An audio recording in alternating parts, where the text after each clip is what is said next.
I just got to wait for the 3 second delay for YouTube, and then I can mute the audio for it. Okay. And here we go. Here we are.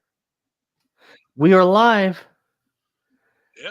And Well, let's see here. Yeah, I'm alive. oh yeah. I Yeah, just you checked my pulse. I know. I know you did. You checked it. Hey, at least you're not a part of the Walking Dead. Yeah, I'm not into a whole zombie apocalypse bull crap. I know you're Like I not. said, like I said before, like if the zombie apocalypse actually did happen, I'm gonna join the other team because you're just gonna get it over with. Hey, BC Beer Reviews, how you doing, buddy? Yeah, BCB what was it? BC BCB Beer Reviews. BC Beer Reviews. Hey Yeah, man, how you doing? he's a good dude. He's a good dude. I met him through Jordy.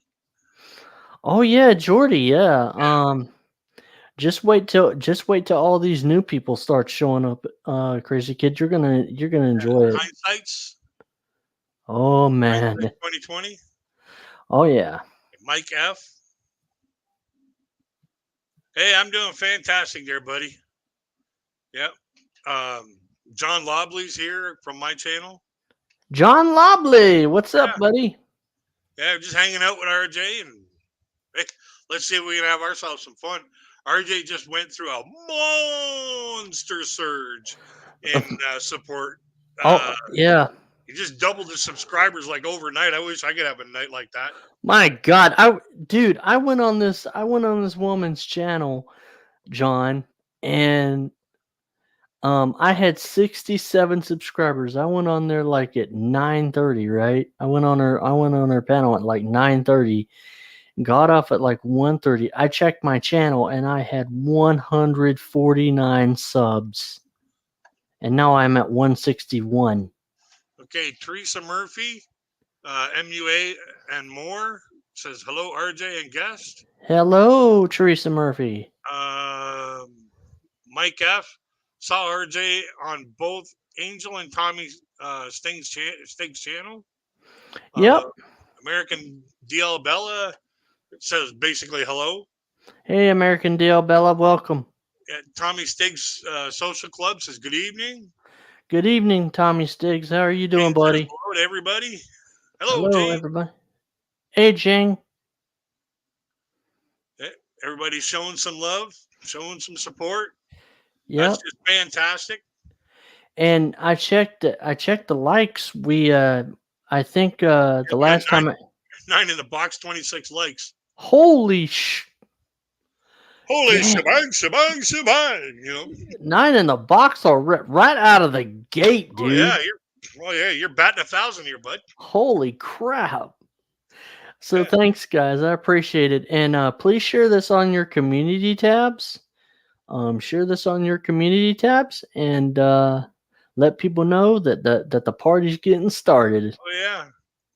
We're getting Man. we're Mm. getting it started. We're getting it started. Man, I tell you what. Um dude. Yeah, you should tell that joke that you told me about the day that you basically told your boss happy Oh, Mother's Day. Mother's Day joke. Yeah, that was funny. Okay, I had this job. It was on the 401 as a janitor, and this boss that I had was a total dick. And he didn't care what the labor law said because he was dealing with students basically. So it was either you do it my way or you freaking go find yourself another job. And I kept throwing the green book at him, which is the Ontario labor law. Mm. And you know, him and I, oops, stupid light. Him and I never got along. So when I was moving from that town to the city I'm in now, um, I basically said I don't want to be driving back and forth to that town just for that job that I don't like. So I got myself another job starting, Hey in Jane. 2 weeks, and I gave my 2 weeks notice. Well, when my 2 weeks was up, it just so happened to fall on Mother's Day. and I had to go to work. I was working a split shift from like 11 o'clock till 7 o'clock.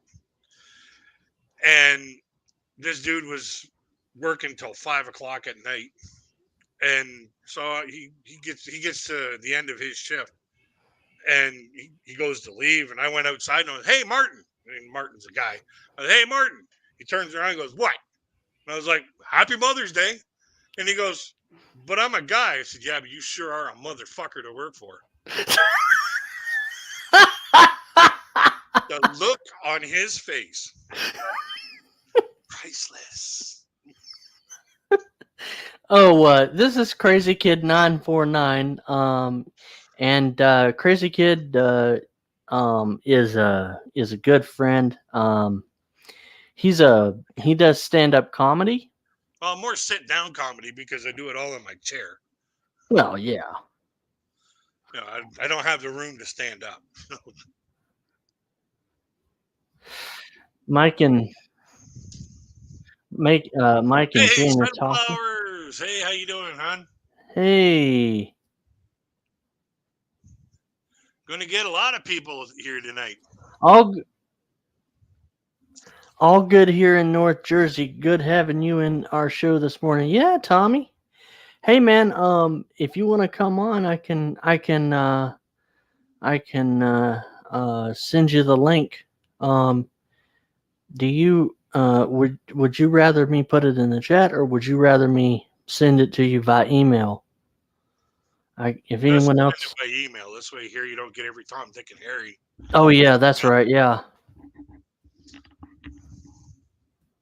And I emphasis on Dick. Mm-hmm. Oh shit.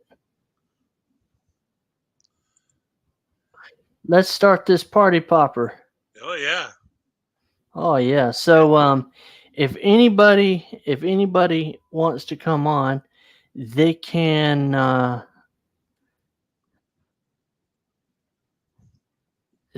email me or whatever. At this, if you are okay, at this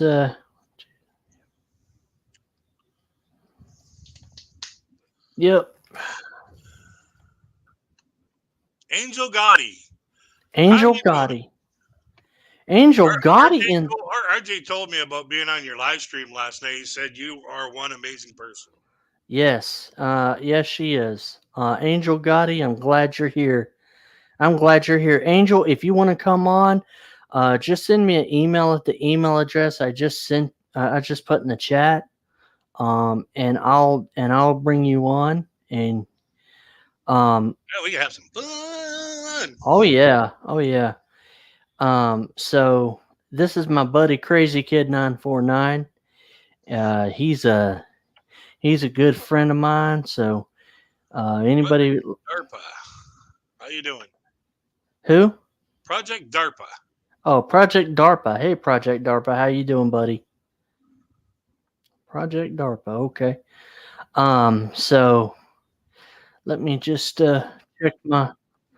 Let me just go into my email here, and I'll check it just to see if anybody wants to come on. I can.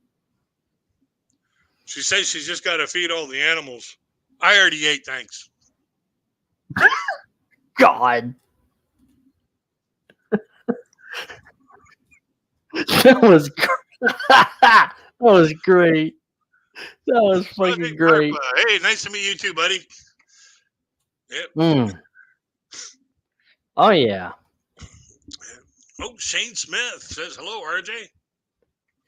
Shane Smith, how you doing, buddy? Okay. Yeah, so I'm getting low on coffee, and when I go to get coffee, I actually got to go around the wall into the kitchen to get the coffee. Yeah. Because my push button coffee maker broke. I'm like, shit. How long did you have that push button coffee maker for? About 5 years, and it made about 4 pots of coffee a day. God. Some people say, well, how do you drink so much coffee? And I'm like, watch. And then I take a sip. just like that. Okay. Yeah. Okay. You know what? You know what I'm gonna do is I'm gonna put it. I'm gonna put it in the chat. But Crazy Kid's gonna tell me who it is. When you come backstage, he'll let me know, and then I can Yeah, bring you up. That would be easier. yeah. So just you're gonna Proud have to. Mama's boy. Oh, yo, RJ, I just wanted to stop by and show some love. Hey, thank you, man. There you go, bud. Appreciate it. There you go. Great big Pardon? old heart for you. Louis the Lion. Oh, Louis the Hey, how you Lion. doing? Hey, Louis the Lion. Yeah, I remember that guy. So let me I'm just. just trying to keep up with the chat here. And, even There's though a I wrote lot a of. book, doesn't mean I can read that fast.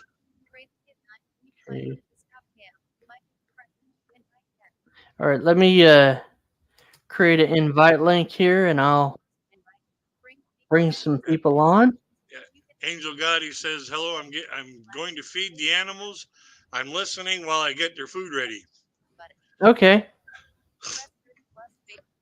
All righty. DARPA, same here. The Wise Up Show. Yep. All these people you're seeing now are They from were all Angel. partying last night. Yeah, we were all up on Angel's panel, chilling out and everything. Man, it was awesome. We had a good time. We had one hell of a good time. It was awesome. We had a. I had such a good time, it should have been against the law. Yep. Might What's have that been, but song? Having too much fun? too much fun. What's that mean? It's like too much money. There's no such thing. Yep. Oh man, it was awesome. And we're And having a good. everybody's wanting you to sing. And it's a good thing they're not asking me to sing. Because y'all Oh be boy. clearing the fuck out of here. Everybody's wanting me to sing, huh? Yeah.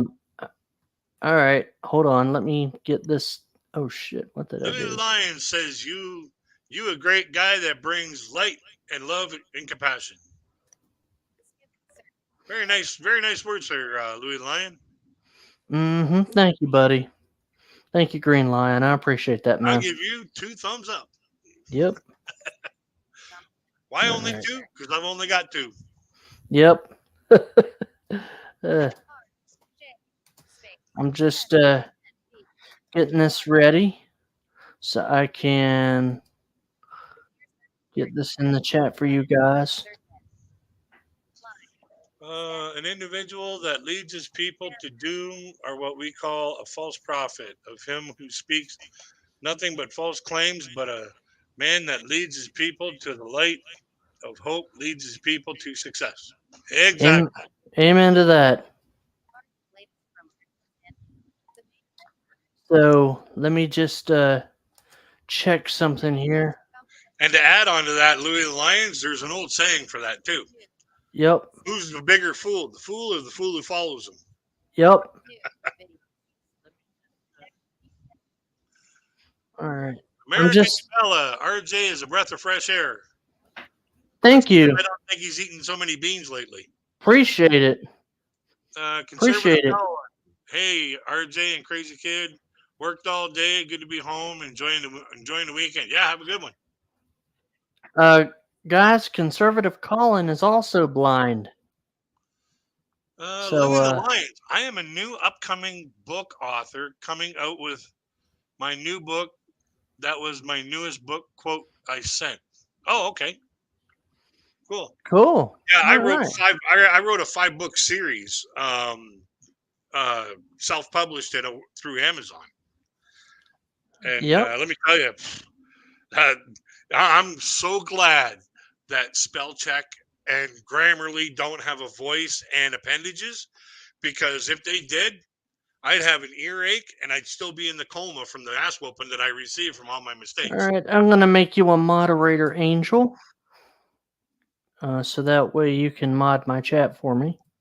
The Grand Commission. Hello, RJ and everyone. Okay. May the positive change in our hearts bring hope and light to others who Yeah, there need we go. a helping hand uh, to guide them back and on track of life. It may also bring love and compassion for all. Copyrighted by Lion. Okay. Never argue with a fool. Onlookers may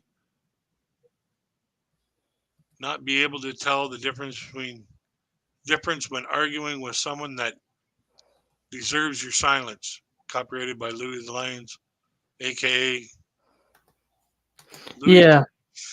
Phil Lenole. Okay.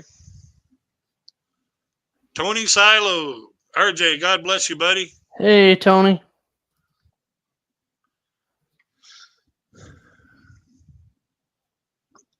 I'm gonna need coffee there shortly. Like, Yeah, real okay. short. I understand. I understand. Let me do this real I'll be right quick.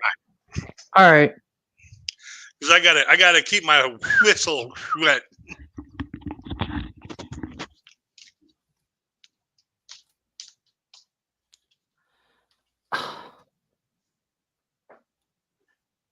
Why does it do that? What the hell?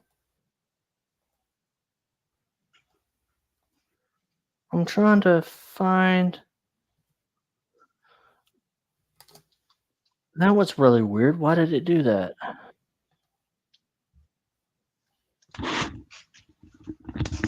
Okay.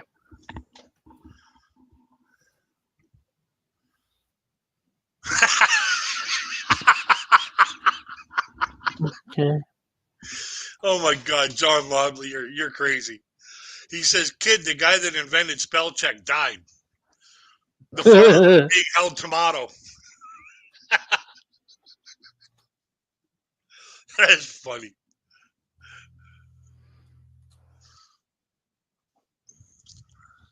Okay. I think I got it now. All right. There we are. Welcome to the moderator crew, Angel. Okay, you wanted to put the StreamYard link in? Yeah, I did. Let me see. Paste. There, Yep. I put it in. Oh, so you are a mod? No, I put it in on mine. Oops. I'll be okay. I think it went in the normal chat. Oh, it did. Yeah. I think it might have. I don't know. Yeah, because I think what StreamYard does is it basically Oh when no, when it didn't put it in your chat. okay. It just fired it into mine because I'm Yeah, obviously I'm a moderator on my own channel. of course. Mm. So let me just put. Did RJ, did you have this channel long? Not really. It's been what, No. 4 months? How long? 4 months? About that? Yeah, I think so. I think I did. I will. I'm just warming up now. Gene Just one. Silo or Jen Silo, Teresa the baby, Marie. They're all saying hi to each other. Yeah. Yeah, but Jesus Christ, I feel so alone now. Hey, Ralph. Hey, buddy. 191 subscribers. Good for you. Who? Me? Yeah, that's what one person. Teresa the baby, Marie. Holy. Thank you, guys. I appreciate it. Yeah, I think you're really popping up there, bud. Okay. So I'm going to put this in the chat, guys. Crazy Kid will let me know when you come up. So I'll add you. But please do not share the link with anybody else except Yeah, the not people in the not chat. the StreamYard link. Yeah. You can share the channel link with your friends, but don't share it with, don't share the, StreamYard link. yeah. Cool. So Oh, that when, one backed up. It didn't even have a warning sign. My God, this is great, bro. Yeah, no kidding, eh? I mean, I wish I had this kind of success on my channel. Like freaking 21 people watching, 53 likes are already. how many likes? 53. Holy crap.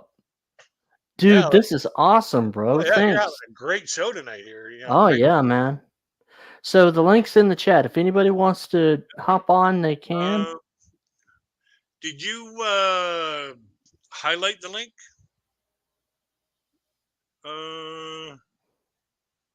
Shit, I can't do it. Oh shoot, hold up.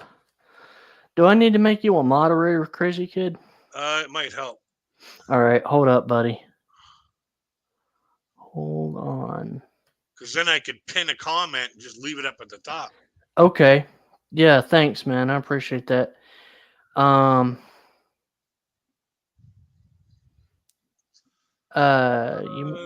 Oh, does that not detect emoji? yeah, Nightbot? Nightbot. Yeah, Yeah. Nightbot's working. Yep. So guys, what you can do is try let me see if I can do it, because I know this morning it wasn't working right. So let me just try something real quick here.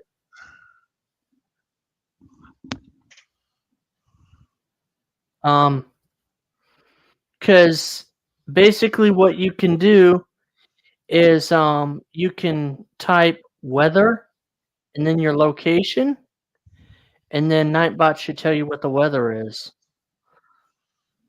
Yeah, I tried typing sand and it's not putting my channel up. It's not putting it in there? No. Huh, let me try it. Cuz it should. Oh. It should. Huh. Okay. It should do it. It should do it. All right, let me try what. Invalid variable. Oh, okay. I need to fix it then. I need to fix it. Okay. Okay. I need to fix it. Weather. Well, the weather part's working. Just sand is not. Oh, sand. Okay. I'll need to fix that then. I might have to ask my buddy Corner Cobalt to help me. He knows more about Nightbot than I do. Yep. So that's the weather. That's how you do the weather. So let me see. Let me see if I can do this. Whoops. Okay. Did it put it in? Did it put the link in? Yeah, the link's in. Oh, Just the link.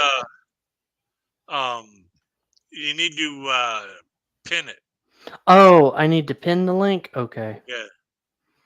I need to pin it. Okay. So this way here you don't got to keep typing it back in here, putting it back in again. Oh, okay. Yep. I could pin it. Yeah, that would make sense. Angel Gotti, I'll be back in a few. Okay, Angel. Okay, Angel. Alrighty. So let me do this. And oh, someone just okay. Who was that? I don't see anybody. I just heard it pop. I don't see anybody in here.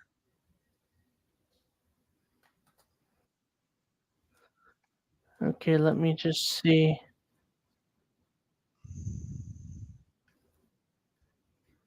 Okay, let me just whoop.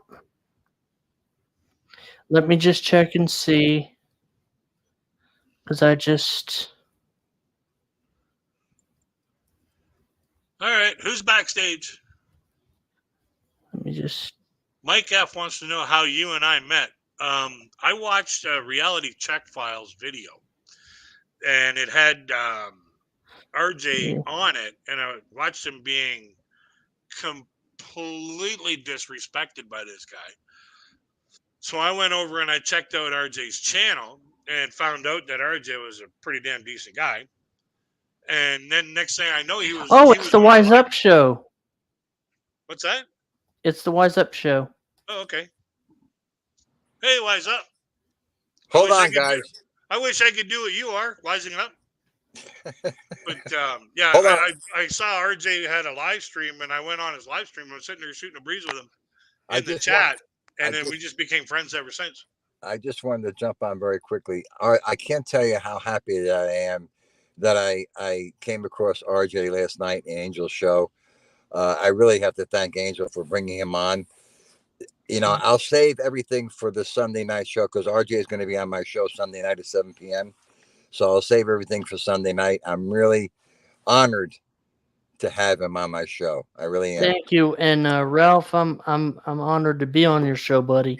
We're And gonna that'll be Sunday night on the Wise Up Show at 7 p.m. Eastern. yes. So Well, we have a lot of things we're going to talk about and touch on. oh yeah, And you know the thing is that you can tell. I'm gonna save it for Sunday night, but all I'm gonna say is that you can tell when somebody is sincere and honest and truthful, and Yep. RJ conveys that immediately. You know right away. You know right away, and you know, I mean, he's gonna have a good relationship. We're gonna make his channel grow. It's growing already. yes it is.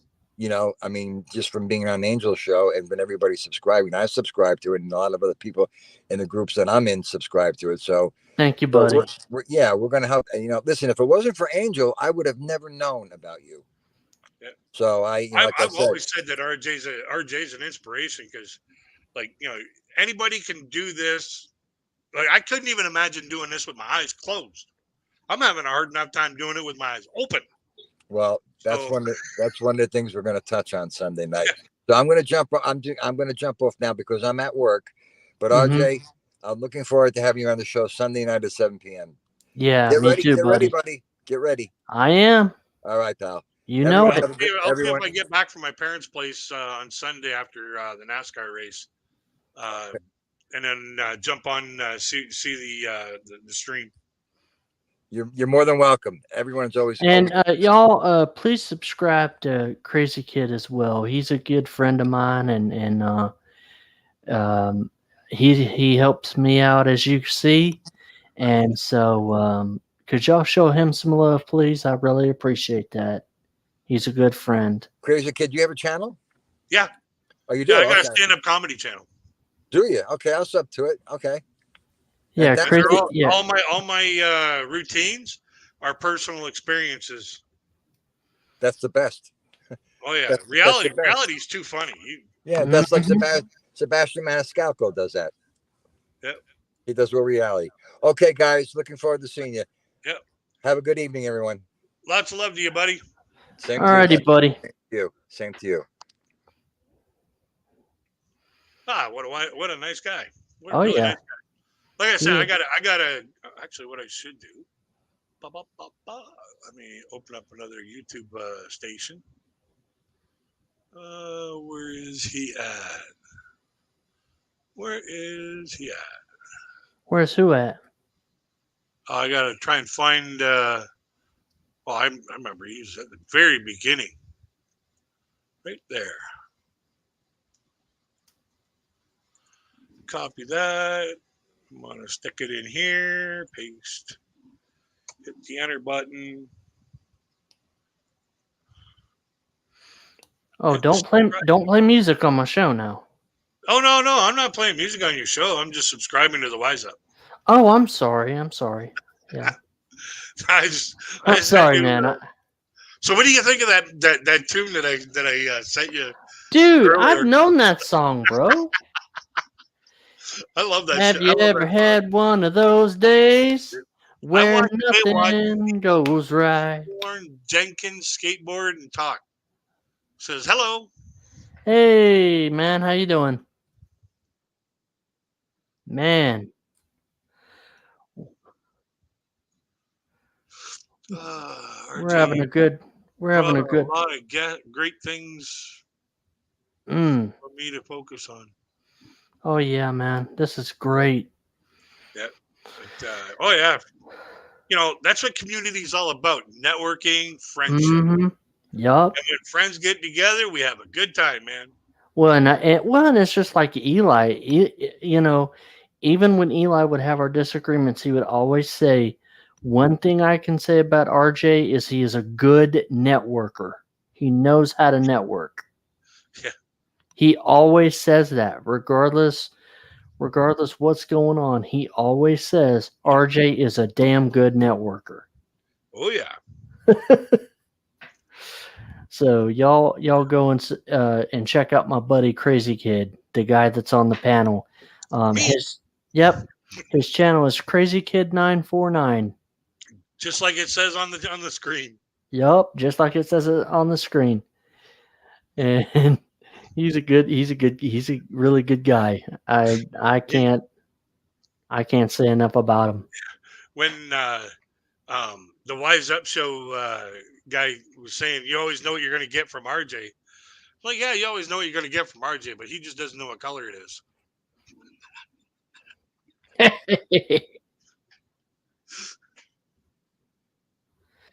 Man, oh man, that's awesome. That's awesome, bro. Yeah. I'm just glad that we're having a good show. Yeah. I'm just glad so far everything that you've given me hasn't been pink.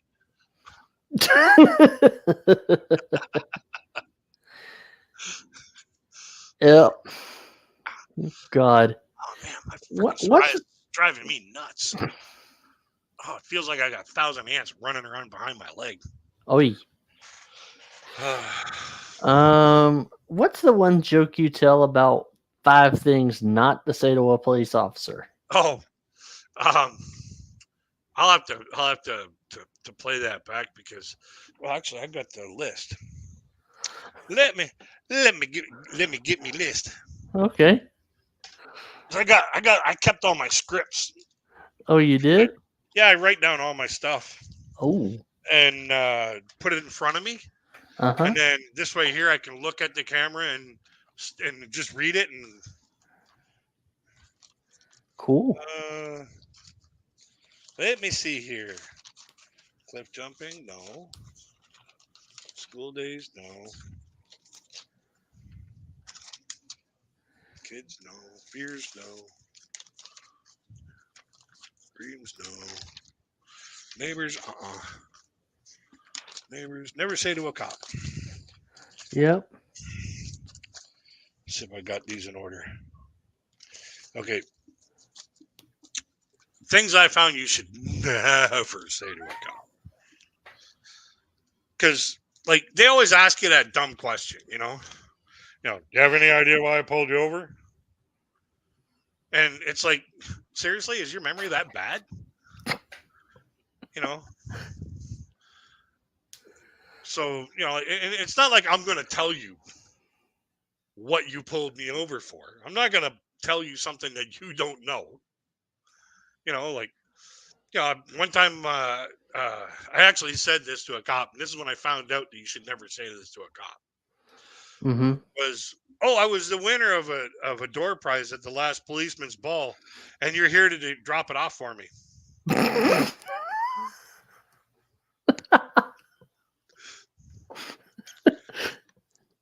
Another one you should never say to a cop is, "Oh, you had a car just like mine, and now you want to see how much it was like yours."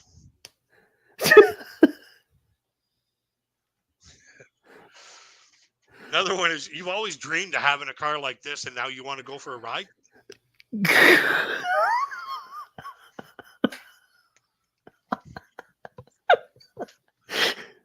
And this one here, I could probably get away with saying, because I know all the cops in my area, and I've said some really strange things to police over the years.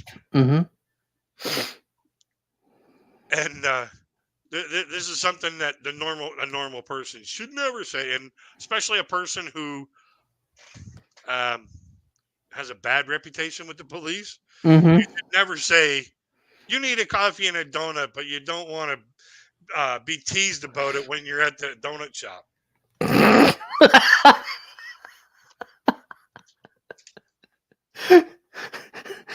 That's bad.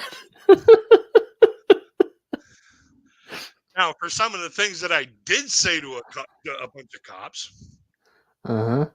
that I got away with, Uh-huh. I still haven't been arrested for yet, anyways. Mm-hmm. I walked into a Tim Hortons donut shop. I live in Canada. We got Tim Hortons everywhere. I walked into a donut shop. This donut shop, Tim Hortons, and there Mm-hmm. was 4 cops sitting around this table with a box of donuts in the middle, and they all had coffees. And I just walked in, and I looked over, and I went, kind of give them the, hey, what are you doing? Kind of look. I went, union meeting?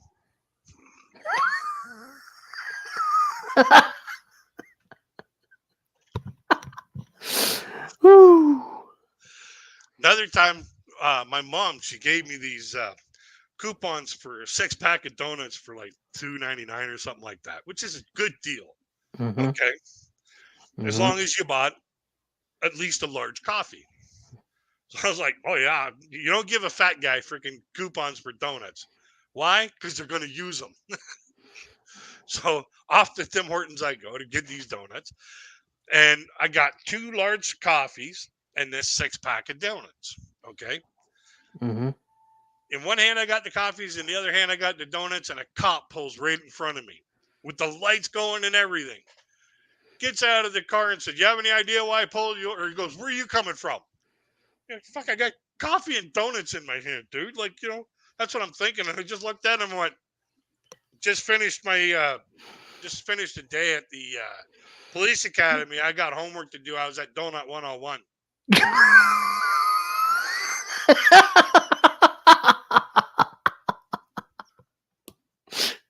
Damn. The look on his face, he just started laughing right away. He goes, thanks, pulled away. He was just looking for a laugh. And if you make a cop laugh, you got a chance, Yep. But I'm not talking about that kind of laugh. I'm talking about the knee slapper. This guy's losing his ass laughing. One time, I got pulled over. I was doing a buck 5 in an 80. Doing 105 kilometers an hour in an 80 kilometer hour zone, following this dude home from work. Like, we were way up north, and we were coming back to this area. And I got pulled over by an OPP, Ontario Provincial Police. And it was starting to rain, and I just got my transmission fixed from Mr. Transmission in this faraway town. And so, I'm driving along, and this cop pulls me over. So I pull over. I'm like, shit, I'm fucked now. Mm-hmm. Looks like I'm walking home in the freaking rain. They're going to take my car away. So he comes up and he goes, you have any idea why I pulled you over? I'm like, really, this? I haven't got a clue. And he goes, I pulled you over because you only got one headlight. And I looked at him and I said, last time I checked, there were 2 of them up there. So he's like, don't get smart with me, son. He says, and he goes, you could be in a lot of trouble here. I was like, well, let me qualify this. I was like, I don't know about you, but I don't know anybody who likes being pulled over by the police. I'm not one of them. So at least let me have a little fun with it, and neither one of us will be on edge. So then he's like, well, yeah, I kind of get where you're coming from. He goes, what's the story behind that? So I just got my car back from Mr. Transmission, and I handed him the receipt. He's looking it over, and it was like an hour and a half earlier. And he's like, hey, you just got it back. So he says, what's the story about the headlight? And I was like, everything was working except for the clutch in the car. I said, I don't know why I got, like only one headlight. And he goes, and he said something else. And I was like, he goes, didn't you notice that there was only one headlight? I said, well, I kind of found it odd that I could only see half the road. So he starts laughing. And then all of a sudden that just fired me up. Okay. And he goes, get it fixed. So he goes, do you realize it's raining out? And I was like, is that why I got to use those black things that go, left to right in front of my eyes, in front of my windshield? And he's going, yeah, I guess I walked into that one, starts chuckling. And he goes, but the reason is I'm asking you because you're not using the one in the back. No, I showed him, like, hey, I've been trying to get that thing to work and it ain't working. It was the same thing with the defroster. I can't get that thing to work either. So he's like, get it fixed. And I said, I do got some good news. And he goes, what's that? And I said, I just got the radio working. So it's not going to be as long and boring on the way home. So he goes, well, at least he got something fixed. So he turns around to go walk back to his cruiser and he stops, comes back, and he goes, you have any idea how fast you were going? I looked this man square in the eyes. I never cracked a smile. I said, don't tell me my speedometer's all fucked up now, too. He goes, get it fixed. I knew I was doing $1.05. Aye, Capitan. Oh, shit. And then right after that, I get home and I had a meeting with my boss. I was in sales. I had a meeting with my boss at his office, and he goes, hey, what happened to you? So I told him that story about what had happened, and he goes, that is just too funny. He goes, you talked your way out of that many tickets in one night? He's like, oh, he says, you're not salesman material. You're management material. He made me a manager and fired the guy that was a manager for the offices that I worked at.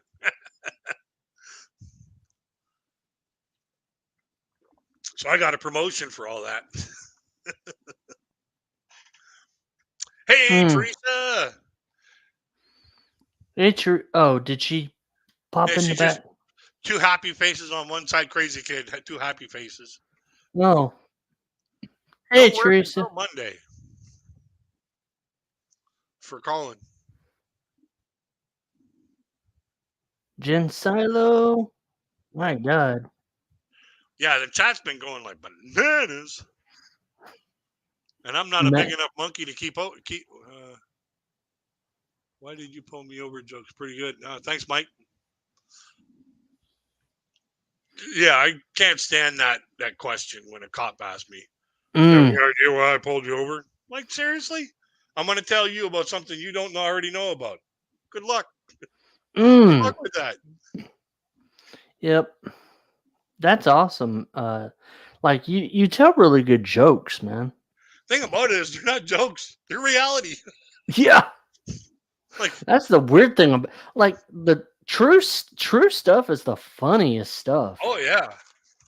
Like even when the video I did about my dreams, those are actually dreams that I had. Like when I dreamed that I died and I went to heaven, I actually had that dream. Did it scare the shit out of me? No.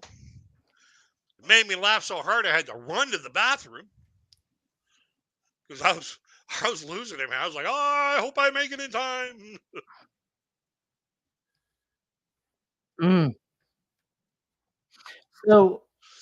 So anyway, guys, somebody asked me to sing earlier, so I'm gonna go ahead and fulfill that request. Yeah, if you don't mind, I'm gonna jump outside for a real quick smoke. Alrighty. And go ahead. Party on. Alrighty. Party on, Garth. All right. Thank you very much. All right.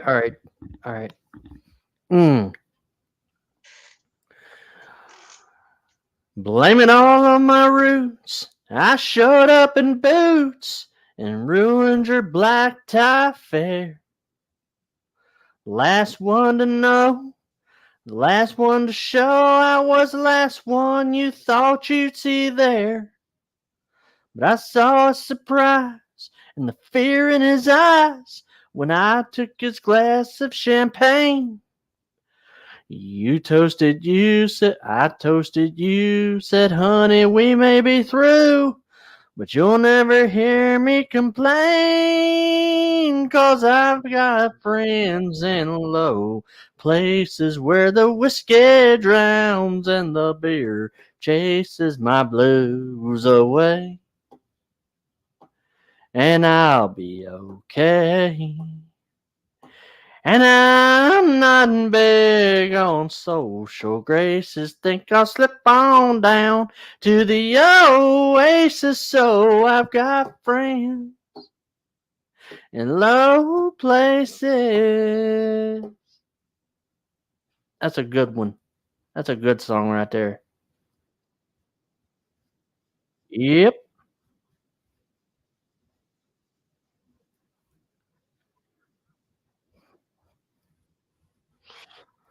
That's a really good one right there. We got, and I gotta pin the StreamYard link somehow.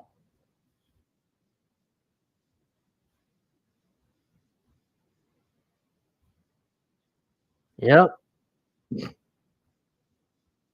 Oh yeah. Oh hey Gregory, how you doing, buddy? Yep. Hey Gerard, what's up, buddy?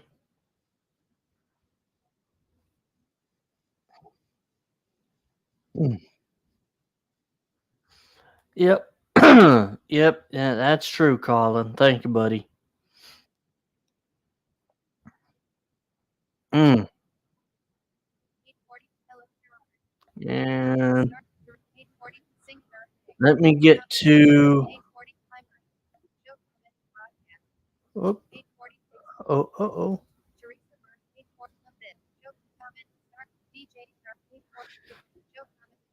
Mm. Let's see. Whoop.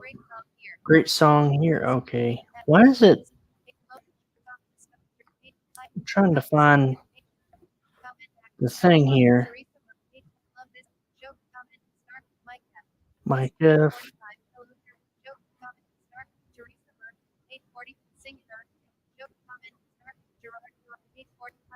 Okay, Mike. Okay. Gerard. Hey, Gerard. Oh, goodness. Yeah, don't put emojis in the chat now. Yeah.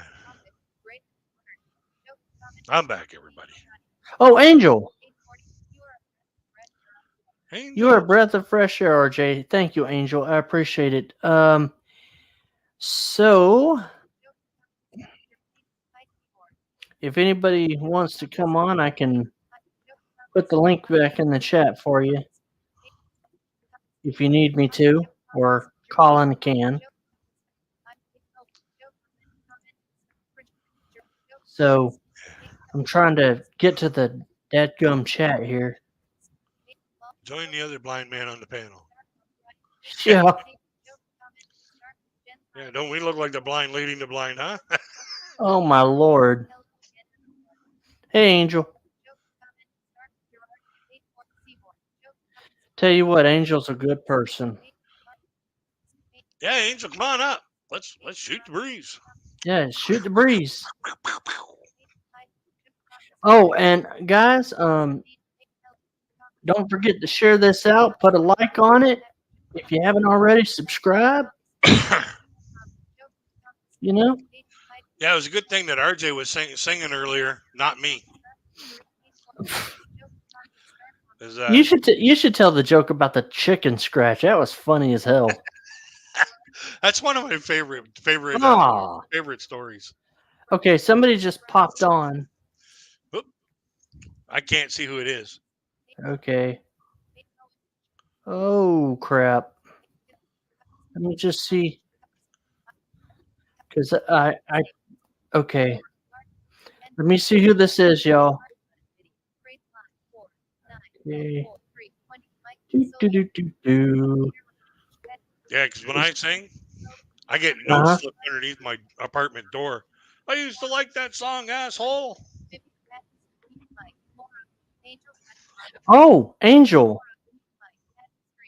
Okay, let me just do this. Is that Hello, you? Angel.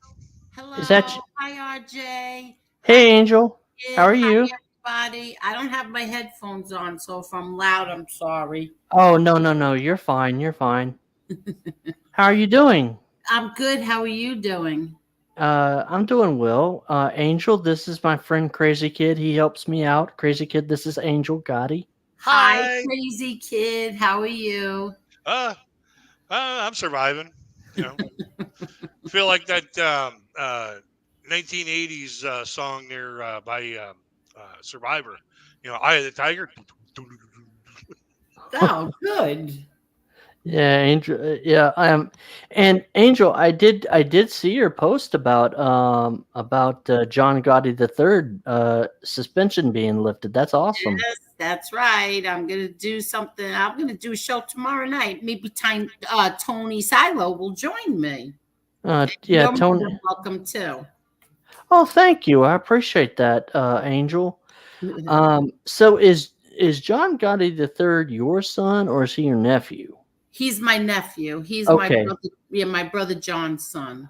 Oh, okay. Mhm. So okay, because I was kind of wondering that. Like, okay. Well, I hope they schedule a fight soon. I hope it's not. Yes, yes, I yes. hope it's not. I hope it's not on pay per view. Because, I'm not sure. mm, I'm not wow. sure. Hey, Gerard. So how long has he been boxing? This, believe it or not, that was only his third boxing match.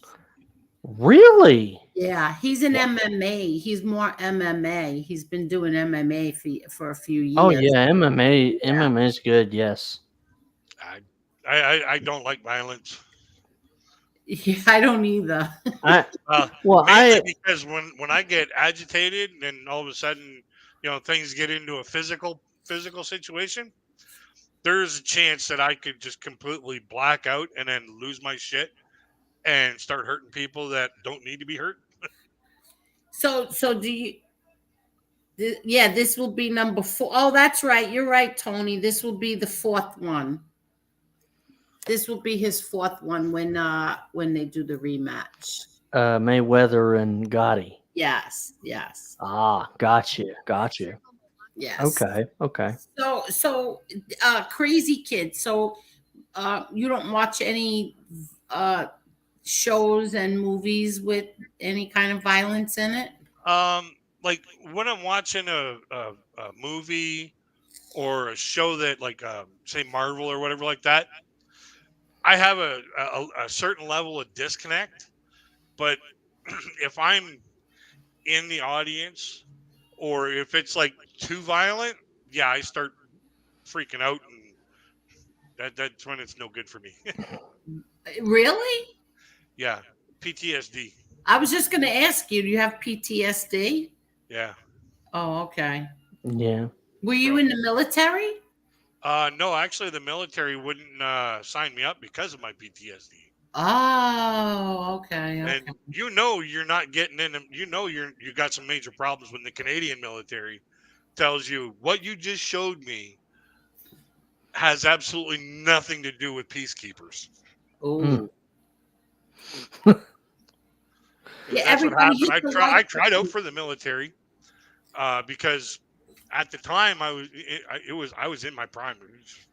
I was really laying shit down, and I figured, you know, put it to use. You know, go to the military, and when like I passed the physical, I passed the medical, I passed the verbal, like the reason why I wanted to go was for become a mechanic. But then we did the physical attribute and hand to hand combat against the heavyweight bag. Something happened and I snapped and I ripped this thing off the freaking moorings and started ripping it apart.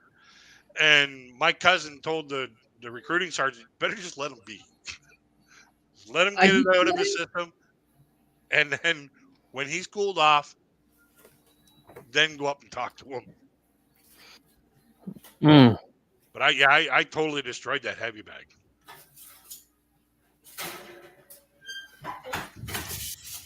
wow. That's when the recruiting sergeant said, "You do realize, as Canadian military, we are peacekeepers, and what you showed me there has nothing to do with peace whatsoever." So, Mm. so you live in Canada? Yep, Oh, okay. all my life. How's the weather there right now? Hot. Oh, is it? Okay.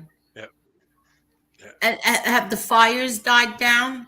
Yeah, I think so. I really don't watch the news because, Okay.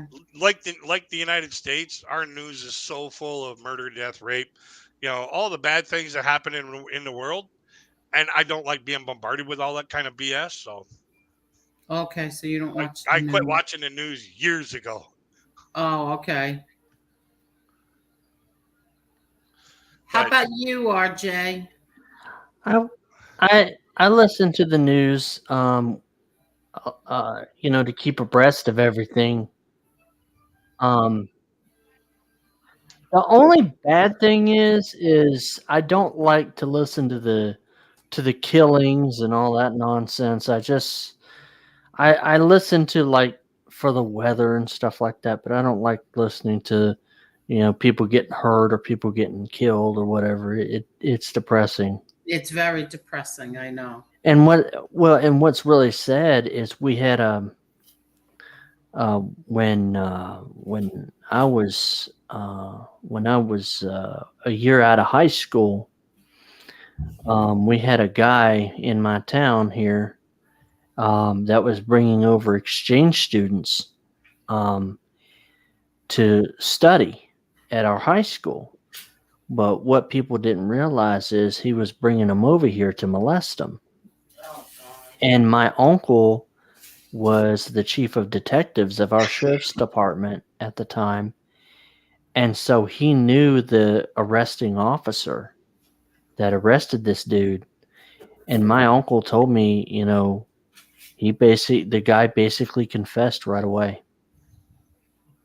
He didn't try to hide it or nothing. How much time did he get? Life. all of it. He got life, and actually they looked into his past and realized he had a rape charge one county over from us. Well, they sent him to the other county, and he got life there too. So, Oh, wow. mhm. You know how long those life sentences would have lasted here in Canada? Mm. How long? About 3 months Oh my Lord. Are you kidding? before the inmates would have killed him. Oh. Mhm. 'Cause there was a guy back in I think it was late 80s. Got convicted, completely guilty, so many different charges of child molestation. When the inmates in his prison block found out about it, they put him in this locked cabinet, and they found him like 3 or 4 days later. And the guy was dead, but they had bound his hands behind his chair that they sat him in with a big wad of socks in his mouth and Ooh. his nuts nailed to the chair. Oh. Mm. Yeah, He so told me. here in Canada they don't put up with that kind of shit. Mm-mm. Like here, they have to put those creeps in a cell block of their own, from what I understand. Yeah, but from what I'm hearing lately is that they are very protected, and if you attempt to even hurt them, you'll get in big trouble. Mm-hmm. I say get them creeps off the planet as fast as possible. I say the same thing. Anybody who hurts a child or an animal, there's a place in hell for them. Yep. Yeah, there is. anybody that wants to hurt it. Well, and there's a code because when I went to school for criminal justice, they taught us that there's a code among inmates. Yep. And a part of that code is don't snitch. Mhm. And for God's sake, don't hurt little kids. Yep. Wow.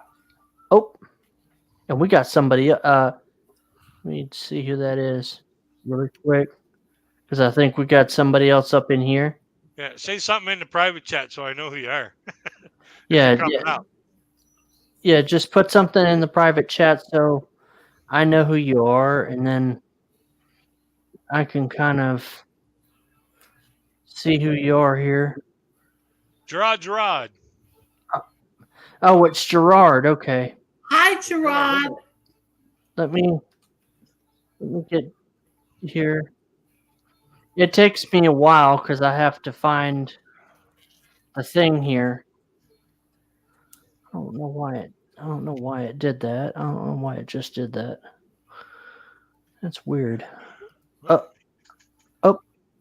Yeah. Well, John Lobley on my channel, like we're multi-streaming this, wants to know is Angel related to the John Gotti, Yes. like the John Gotti? Yes, I'm his daughter. okay. Nice. Hi, Gerard. Hi, Angel. Hello, RJ. Hey, Hi. Gerard, how you doing, buddy? Hi, crazy kid. How are you? Well, I've had better days. I've had worse. I've had a lot worse. Right. I really enjoyed your presence last night, RJ, I on appreciate Angel that. Gotti's show. Thank you, Gerard. Appreciate it, buddy. It was for me a very spiritual event. Thank Yeah. you. I agree. Thank you. Yeah. I'm gonna be on Ralph's show Sunday at The 7. Wise Up Show. Yes. Yeah, the Wise Up show. Yes. So I'll be on there, and we're gonna talk about some things. And I wonder if he's got it listed already. So how do I give you my phone number so that we can text? I don't text using the phone. I usually use Messenger or email. Okay. Um, All right. that's better because I don't have my phone is not a smartphone. It's a regular phone, and I'm It's a dumb phone. yeah. Is your So- is your email listed on the YouTube page? It's I put it in the chat earlier, but I can put it in the private chat if anybody needs it. Yeah. Okay. I won't remember it. Okay. Well, I'll just say it's RJ Sandefur. That's SANDEFUR 01 at gmail.com. Okay. Let me do this. Are you still there? Yeah, I'm here. Okay. Hang on. All right. Do. Let me figure this out. All right. R J and then Sandefur. yep. SANDEFUR SANDEFU no EFUR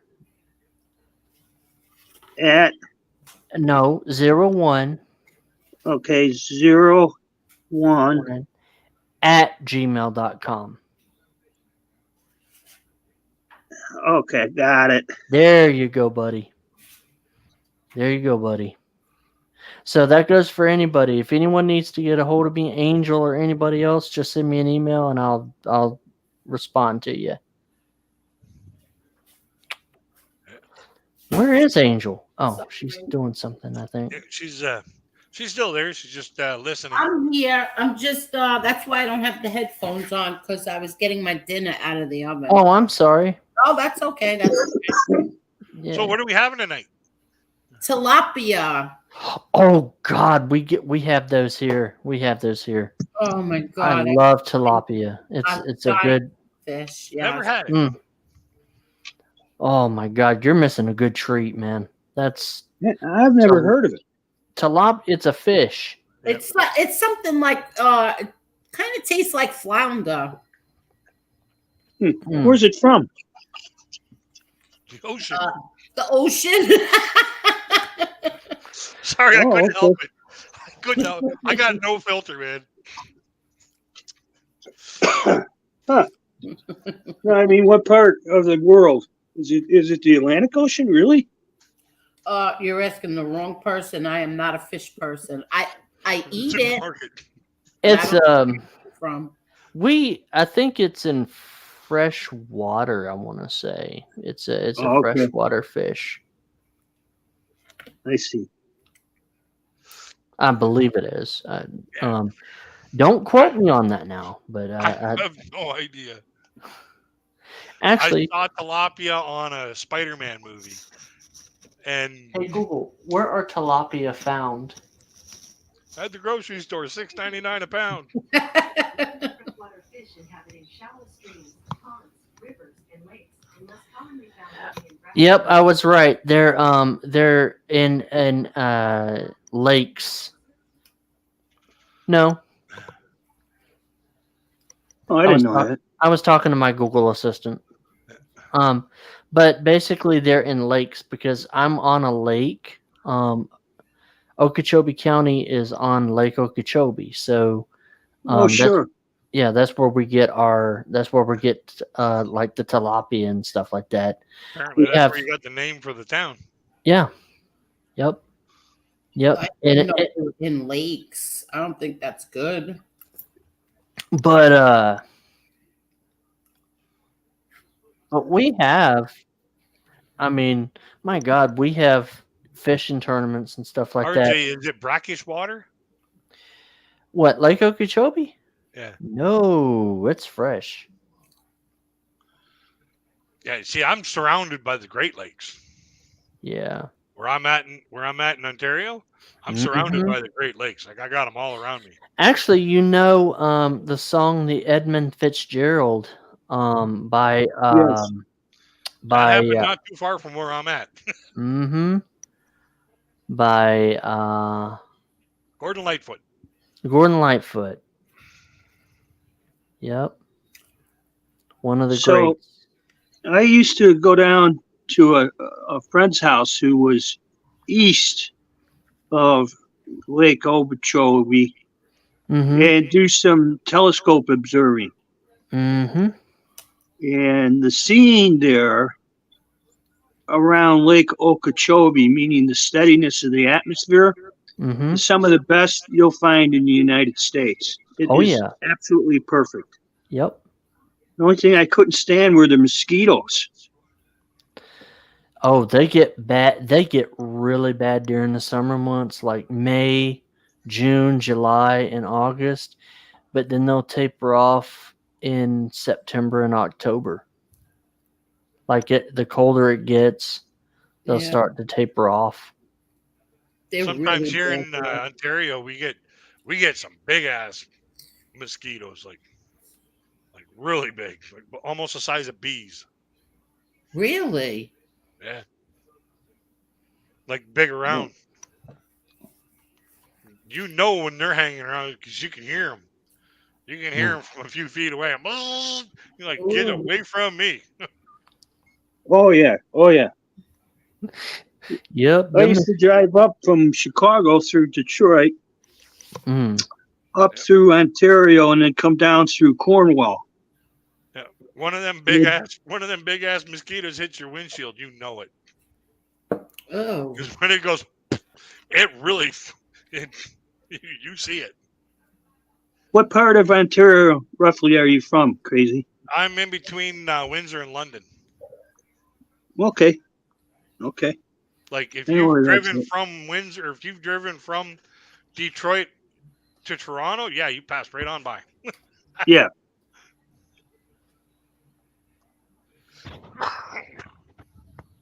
Grin and Barrett. Hey, RJ and Angel and Gerard, crazy kid, coming here to support. Watch you on Angels stream last night. Well, Thank you. Thank you very much. I appreciate that. I just put my email address in the Yeah. private chat for you guys. If y'all need it, it's in the private chat. So if y'all need to get a hold of Kenny me, Barrett's from downtown Toronto. Nice. mm-hmm. Yeah, Down I've been in Toronto. I've been inside Toronto once, and that was to go to a union delegation kind of thing, and I had to testify for the union. And after I got done testifying, it was getting late, so we went out for dinner, and then on our way back, we stopped off at this bar. Go figure, union guys drinking. We come out of the bar to go to the hotel that we were staying at, and this dude came up to 5 factory workers that are like 6 foot tall. Like all of us were about 6 foot tall. Like I think the shortest one was like 5'9". Okay, this dude come up, skinny as a rail. He could have hid behind a telephone post. Comes up and says, "Hey man, you guys want to buy some acid? I got to catch a bus. I need some money to catch a bus to get the hell out of here." And my one buddy looks at him and goes, "Dude, you're asking the wrong people. I Oh, can beat the shit out of you right now and steal your acid."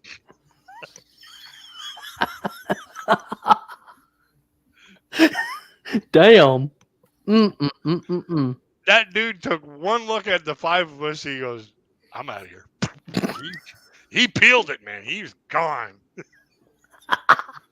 Well, wouldn't you be if somebody said, I you're wouldn't have went up to 5 people and, and said, "Hey, you guys want to buy some acid?" No. One person, maybe.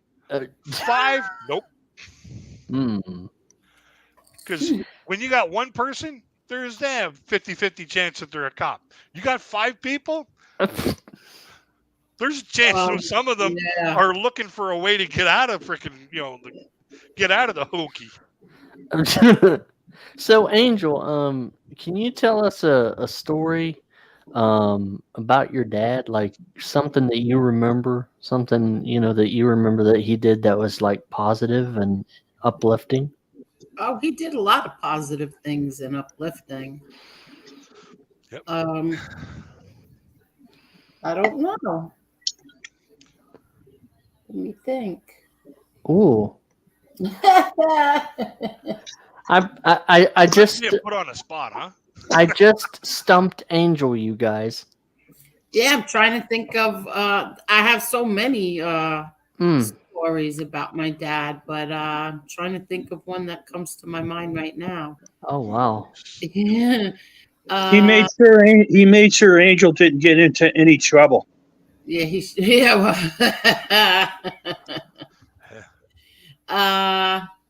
I'm trying to think. I remember. All right, here's a story. I remember one time I would never smoke in front of him. Mm-hmm. I never smoked in front of him, and it was never discussed if I smoked or not. Like I never said I did, and he never asked. So I was holding my daughter. She was a baby, and I was holding her. Yeah, she's around 2, so I'm holding her while I'm talking to him. And I don't know what happened, but I moved, and all of a sudden my pack of cigarettes fell down right in front of us, right at my feet. And he looked down, and I looked down, and I looked back at him. I go, "Are those yours?" Or who are those? Whose are those? Oh my! And your I was dad, gonna claim them. I'll take them. Whose are those? and I'll bet your dad was like, "Those are He yours." always just laughed at me. He just thought I was always, Wow. Just being funny. crazy. And he used to say, "Everybody, beware when Angel's bored." What happens when Angel's bored? Yeah, a lot. A lot good or a lot bad or? Yeah, menza. Comme ci, comme ça, huh? Wow. Hi, JJ Fedora. Hey, JJ and Fedora. Hey, All right, guys. JJ. Please make sure that you share the stream on your community tab and like Okay. the stream. And also, if you haven't already, please subscribe and hit that bell for all notifications. Thank you. Yeah, It's when my already been parents done. found out that I was smoking, I would like they didn't realize how long I had been smoking. They knew that I was smoking, but they didn't realize how long. I was like 15, and my mom and dad sat me down at the table. He said, "We know you smoke." I'm like, "Whew." They're like, "We're not buying your cigarettes. We know we can't stop you from smoking. We're not buying your cigarettes. We would prefer that you don't smoke, but you don't have to hide it." I'm like, "Thank fucking God." Pulled my pack out and I lit one up right then and there. I was like, "Oh, this feels so good." Really? Oh yeah. Right in front of them? Oh yeah. I was 9 years old when I started. Good Lord. I Oh, I had to go for a walk for 6 years. And all of a sudden they said, "We know we're not going to be able to stop you. So, Mhm. we're not going to buy your cigarettes for you." I'm like, "Thank God." Oh, this feels so good. Pass the ashtray. wow. I smoked in front of my mother. I just didn't smoke in front of my father. Mm. So, how's your mother doing, Angel? Is she still living, or is she? Yes. Oh, Yes, she's okay. fine. Yes, she's That's fine. good. Thank That's you. good. She's good. She's good. That's good. Thank God. I'll send her our love. Yep. Thank you. Wish I still had my mother. She was. I'm She. sorry. She was a saint. She was a saint. She had a. She had a Crazy. hard. You smoke up in Canada. I only smoke cigarettes. I don't smoke that green stuff. Mm. I don't party with the Jolly Green Giant because it does too many things I don't like happening to me. Mm. Yeah. Especially I'm gonna jump down now, RJ. I just wanted to come up, say Okay. hi. I'll be in the chat, okay? Thanks, Don't hurt Gerard. I yourself appreciate. on the Hi, landing. Gerard. Oh, you're welcome. How are you, Wyatt? How long ago did your mom die, RJ? She died in 09. She had emphysema. Oh, okay. I'm Yeah, sorry. she had emphysema, and my dad died in 2000. But I think the worst one that really hit me hard was between my mom and dad. I mean, both of them were hard, but I think the worst one was my dad because Really? because my dad really never got to see me graduate from college and go to the things that I'm doing now. I mean, my mom did, but what sucked about my dad's death was my dad, he had bone cancer, and it basically spread to his lungs, and it was like 3 weeks before my 21st birthday. And it was a Wednesday night, and I was in class, and I heard the door open to the classroom. Mhm. And my professor said, "RJ," and I stood up, and he had walked over to my desk, and he was guiding me out in the hall, and he said, "Everyone just sit here for a moment." And he walked outside, and he guided me outside, and my own professor is standing there, and he puts his arm around me. He says, "It's your dad, RJ. They don't think he's going to make it through the night." And I said, "Well, Mr. Egoff," I said, "what about the test? What about the test Monday?" He said, "RJ, don't worry about that test. Worry about your family. They need you." And I always remember that. That professor was more concerned about my family than me taking that test. Yes. And he said, "RJ, you can make up that test anytime. You're not always going to have your dad. You need to spend time with your dad. He's dying." So it was my sister and my cousin, and they took me home, and the nurse, the hospice nurse, met me. and he said that the respirations were getting weaker and everything. And I walked in, and I spent time with my dad the rest of that night. And then the next day, I walked into my mom and dad's room, and just like on cue, my dad sat up and took me by the hand. So I leaned forward. I said, "What's wrong, Dad?" And he said, "RJ, explain to me why you're not at college. What is your excuse?" And my Aunt Doris said, "Well, Bobby, he's here with you." And he said, "No, Doris." Doris was his sister. He Yeah. said, "No, Doris, I want RJ in school. I don't want him to worry about me." I said, "Daddy," I said, "my professor told me to stay here with you." He goes, "I understand. But," he said, "I want you to promise me that after my funeral, you get your butt right back to that college. You don't sit around and grieve for me." I said, "Daddy, you know I won't do that." And that's what happened. Sunday night, I was in his room, and I was holding his hand, and he breathed his last. And I told him the night before, I said, "Daddy," I said, "I want to tell you something." He said, "What's that, son?" I said, "Thank you for fighting for me to get a public school education just like the normal kids, because I was able to learn so much." Right. And he said, "You're welcome, son, and I'm so proud of you."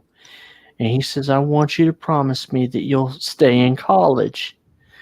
And I said, "I will."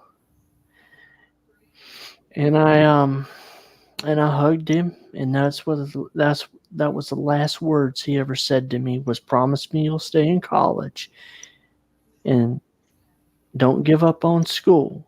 And I said, "Daddy, I won't. I promise." And it was the last time I ever spoke to my dad, and the last time I ever heard him speak. And that was hard, because here's this man that had worked as a mechanic his whole life. And you know something, Angel? That man worked until 2 weeks before he died. Oh, Was wow. out in his shop working so much. Like, he would literally have to have my mom take him out to his shop, and he would sit there, and he would sit in front of a car and work on that car. Oh, Even with him knowing that he was dying, and he wanted to make sure that we were taken care of, that me and my mom were taken care of. And he made sure that we had money. He made sure that we had everything we needed before he died. And he said, and he called my sister's husband, her present husband now, into the room, and he said, "Bernard, I want you to make sure that I'm going to give you this list of people that's to get what I want them to have. And if their name is not on that list, don't give them a damn thing. Because people are going to come out of the woodwork." And my dad gave my brother-in-law that list. And sure enough, people started coming out of the woodwork. "Oh, well, Bobby said he promised me this. Bobby said he promised me that." And my brother-in-law would say, "Well, your name's not on the list. Get the fuck out of their yard." ooh, Yep. wow. And my Well, let me go check my list. Oh, Bobby said to give you this. Shoot the middle finger to him. yep. Oh, wow. Yep. Cause see, my dad's name was Robert James. So he was Robert James Sr. I'm Robert James Sandifer Jr. Right, right. So that's where RJ comes from, is Robert James. Well, my dad's dad was Robert Henry Sandifer. Oh, Yep. And Robert Henry was he was my grandfather, of course, and he could not read or write. but he knew how to build things. So, so my dad, when they moved here in 1957, they built the first dairy in Okeechobee County. And my dad would read my grandpa the measurements that he needed, and that's how they would build things. Is he would read to my grandfather, and my grandfather would know what size everything was supposed to be. Because he was illiterate. He couldn't read or write. And my grandmother, his wife, God love her, she was a beautiful woman. She was a very kind-hearted woman. And she would always read to me Bible stories when I would go over to spend time with her. And you know, people would read their kids Snow White and Seven Dwarfs or whatever. No, it was, Grandma, can you read to me a story from the Bible? And she would. That's what she would do, and I would fall asleep to that, to her reading the Bible to me.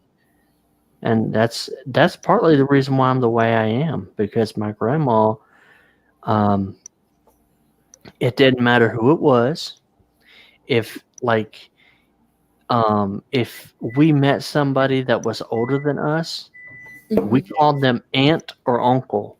My grandma had a friend named Irene, and my grandma told us kids, you call her Aunt Irene, because she's older than you. And that's what we were taught. She was a very down-to-earth woman, but boy, you didn't want to make her upset. Because she'd spank your butt. Really? Oh, yeah. Thanks. Yep. No, I didn't get spanked by Grandma. I didn't get spanked by Grandma because I knew better. But I know that my grandma would. Only thing my grandma would have to tell me is, RJ, you need to calm down. And I knew that my grandma was serious. But but the one thing my grandma would do is she would not just spank you. You had to do something really, really, really, really, really bad for her to do that. But my grandma would basically take you in the living room and sit you down and say, hey, I want to talk to you about something. Now, why did you think you needed to do that? Or do you think Jesus would want you to do something like that? And I'd be like, no, ma'am. She would make you understand why what you did was wrong. Okay. And my dad told me that when he was a kid, he used to hate that. He'd be like, Mom, just go ahead and give me a spanking. And she would say, no, Bobby, I'm not going to give you what you want. Whoop my ass, please. Yeah. And she'd be like, no, we're going to sit here and talk about it. And that's the same way my mom was. My mom, even as an adult, my mom would sit me down and be like, RJ, was that really necessary? I'm like, no, ma'am. Yeah, I miss my mom and my dad. They were good people. Because, see, my mom and my dad, they were both alcoholics. And are you kidding? Oh, yeah, they were both alcoholics before I was born. And after I was born, they changed their life and they sobered up. My mom went to college to become a paralegal. My dad started a mechanic business.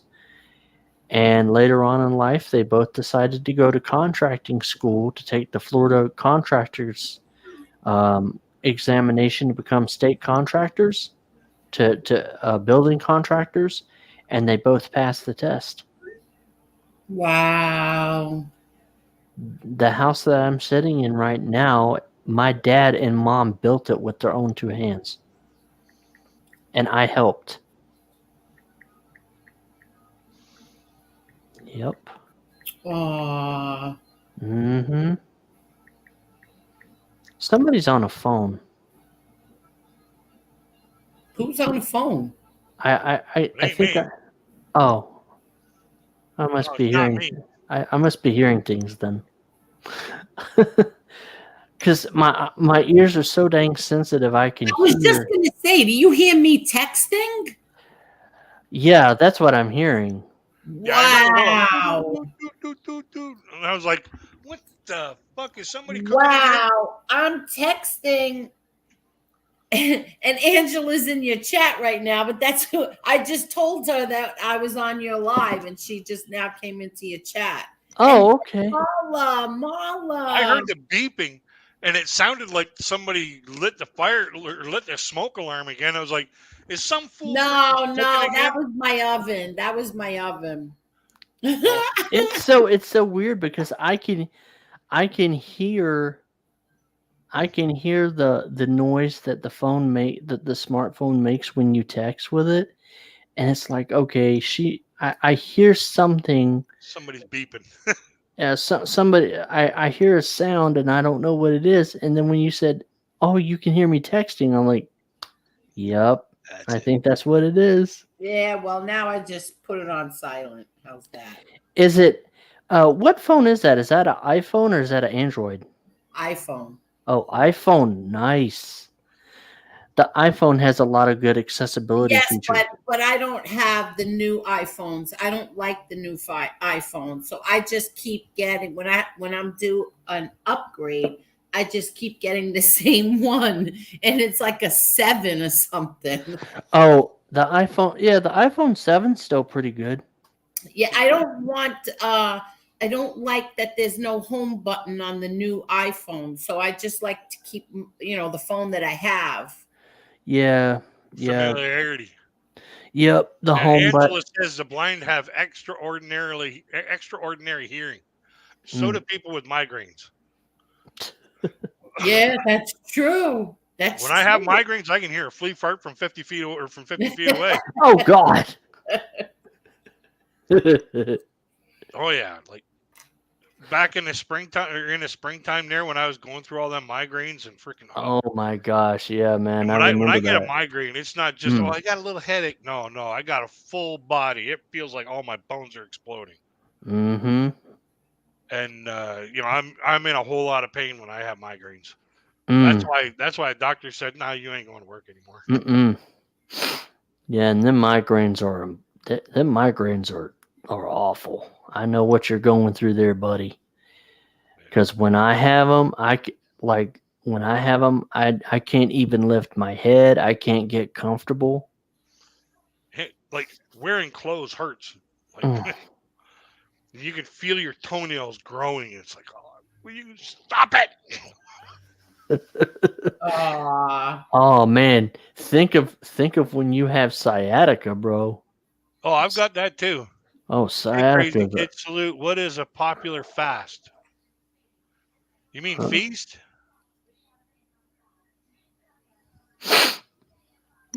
Food joint around Canada. We got McDonald's, we got Pizza Hut, we got Domino's, we got Taco Bell. Taco Hell. That's all fast food. Yeah, we got all the same kind of fat or like foods you guys got. It's not that we're all eating nothing but poutine and like we have all kinds of different foods around here that you guys have in the States. We have some mom and pop shops that just blow everything out of the water.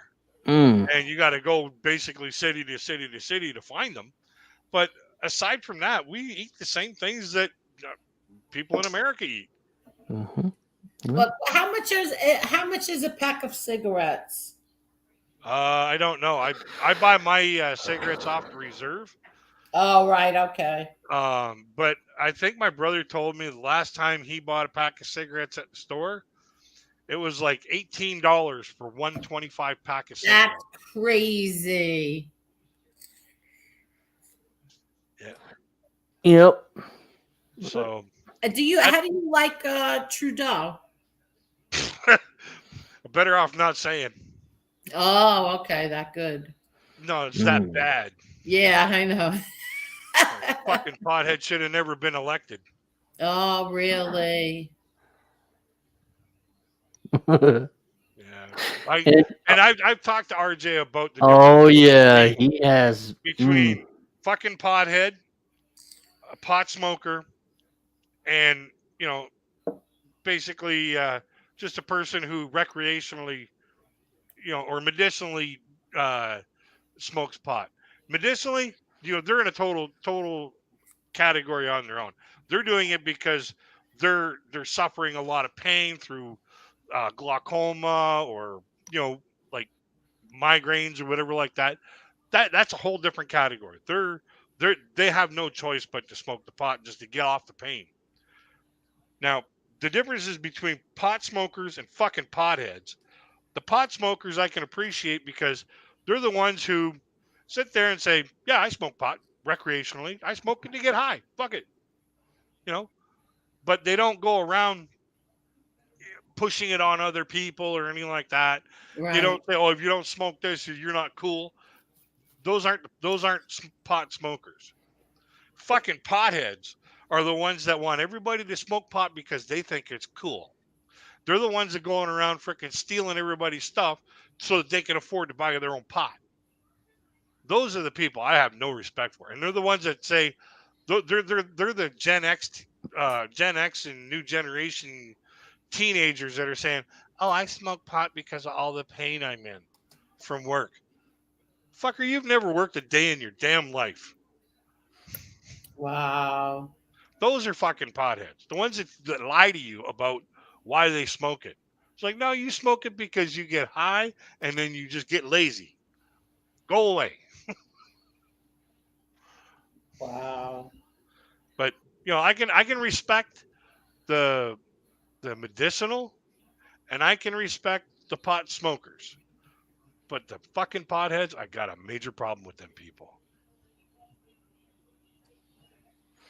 Wow, Yeah. But it's pretty interesting when you listen to it. I mean, what they're wanting to do in Florida for 2024 is they're wanting to make it. I think it's already on the ballot. As an initiative, they're wanting the voters to decide whether or not they want pot to be recreational or not. It's already used for medicinal purposes here. well, thing about recreational pot smoking, okay? If you're responsible about it, okay, like, and those are the people that I respect. Is the people that are responsible. Mm-hmm. They wait till they get home, and then they're like, "What a rough day." Here, those are the people that I respect because they stay at home, and then they get lazy, and then they buy all kinds of groceries and keep our economy going.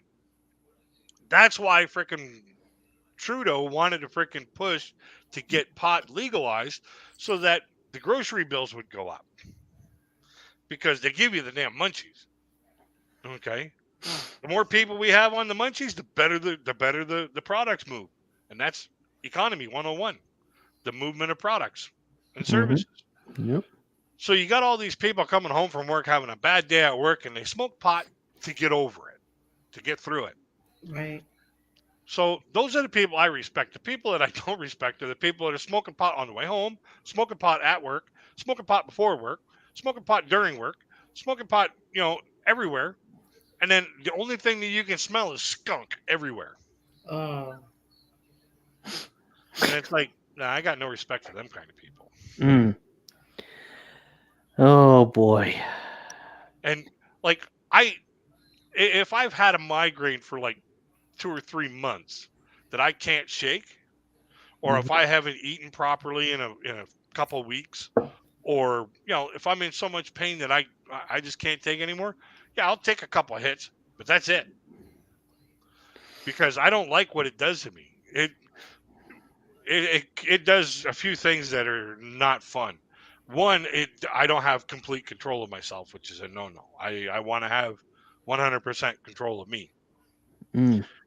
The second thing that'll happen is I could pass out right away. Boom, just like that. Instant nap time. The next thing that'll happen is when I wake up, oh, you better have a lock on that fridge because I am going to raid the fuck out of it. And I'm a good cook, so I'm gonna be cooking something good. Mm. Oh, good. But the one part that I don't like about it is on the rare occasion I get a little bit erotically charged, and everything turns into an innuendo. So the least little thing, I could make a sexual innuendo out of it, get slapped upside the head by someone who didn't appreciate, a little bit of humor. You, What's that? what did you say? I said I could end up, getting slapped upside the head because somebody didn't like a little bit of sexual innuendo, a little bit of humor, By who? or get charged. No, I don't want to. I don't want to go to jail because I freaking had to hit a, I had a slap upside the head with a Jolly Green Giant. Like, no.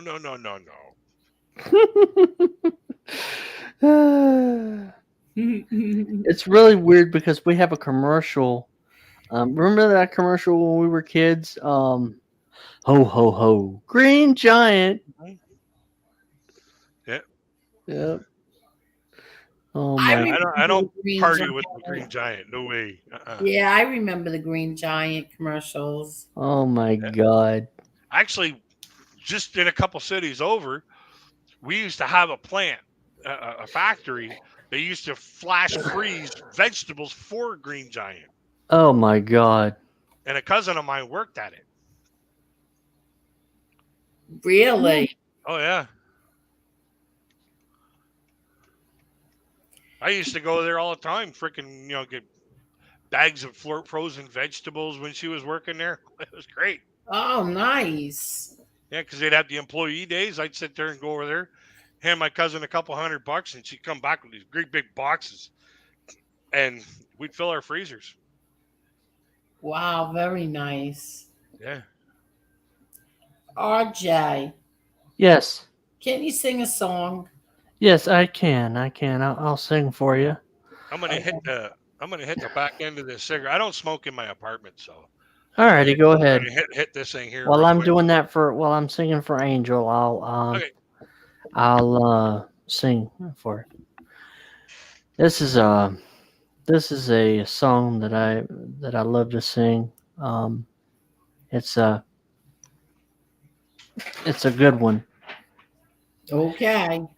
When I think of how he came so far from glory, came to dwell among the lowly such as I, to suffer shame and such disgrace, on Mount Calvary take my place.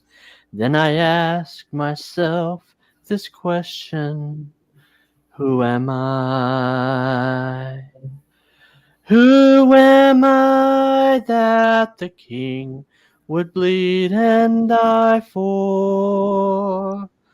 Who am I that he would pray, not my will done, Lord?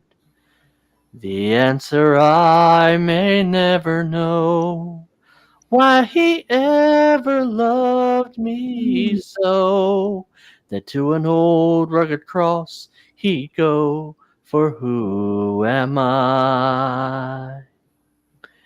When I'm reminded of his words, I'll leave you never. If you be true, I'll give to you life forever. Oh, I wonder what I could have done to deserve God's only Son, to fight my battles until they're won. For who am I? Who am I that the king would bleed and die for? Who am I that he would pray, not my will done, Lord? The answer I may never know, why he ever loved me so, that to an old rugged cross he'd go, for who am I? You like that? Very much. Very nice. Very, very nice. Angela wants to know if you could sing Ave Maria. I don't really know that one. I need to learn it. Do you know Hallelujah? I know the first verse of it. Oh, okay. Yeah.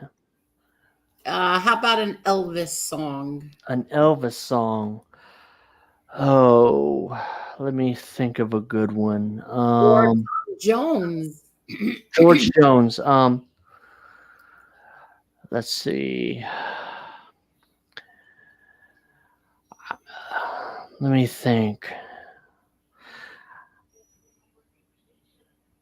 I can't bear the sight of lipstick or the cigarettes there on the ashtray. Lying cold the way you left 'em, but at least your lips caressed 'em while you packed. And a lip print on a half-filled cup of coffee that you poured and didn't drink. But at least you thought you wanted it, and that's so much more than I can say for me. But what a good year for the roses. Many blooms still linger there. The lawn could stand another mowing. It's funny, I don't even care. When you turn to walk away, and the door behind you closes, the only thing I know to say, it's been a good year for the roses. That's a George Jones song. Wow, that was so nice. That's a George Jones song. Yeah. Better you he sing did- it than me. He did a lot of good songs. He did a song that I think is very, very sad. They sent him to Asia to fight in a war. He came home half crazy, not knowing what for. They had him committed, all medals and all, to a mental hospital with rubber walls. He stands there holding a wild Irish rose. Sorry, old fool, in the smelly old clothes. Oh, we have another one. We have another person here. I don't know who it is. I don't know who it is Tell either. them to write it in the private chat. And Teresa. SPK, you can't use the emojis. Okay. It's Teresa in the backstage. Okay, thank you. Let me add Teresa here. Yeah, it's better you singing than me, RJ. Thank you. Okay. Everybody, it's hard for RJ when you use emojis. Yeah. Yeah, please don't use emojis in my chat. Hey Teresa. Hi, RJ. How are you? I'm Hello, fine. Teresa. Hi, Hey. Angela. Hi, Crazy Kid. RJ, Hey. you Yes, are ma'am. so good. Oh my gosh, I was singing every word. And the fact that you can sing that like that, you did so good. Like the people who play George Jones don't even sing him the way you do. I mean, because he sang through his teeth. You Mm-hmm. did so great. Well, you know that song, the song Vince Gill wrote, "Go Rest High Rest on That High. Mountain." Oh, Yes. with Patty Loveless, she had to carry Oh. him through that. I could do it with you. Mm. I'm not good though, like you. I know your life on earth was trouble, and only you could know the pain. You weren't afraid to face the devil. You were no stranger to the rain. So go rest high on that mountain, 'cause son, your work on earth is done. Go to heaven a shouting, love for the Father and the Son.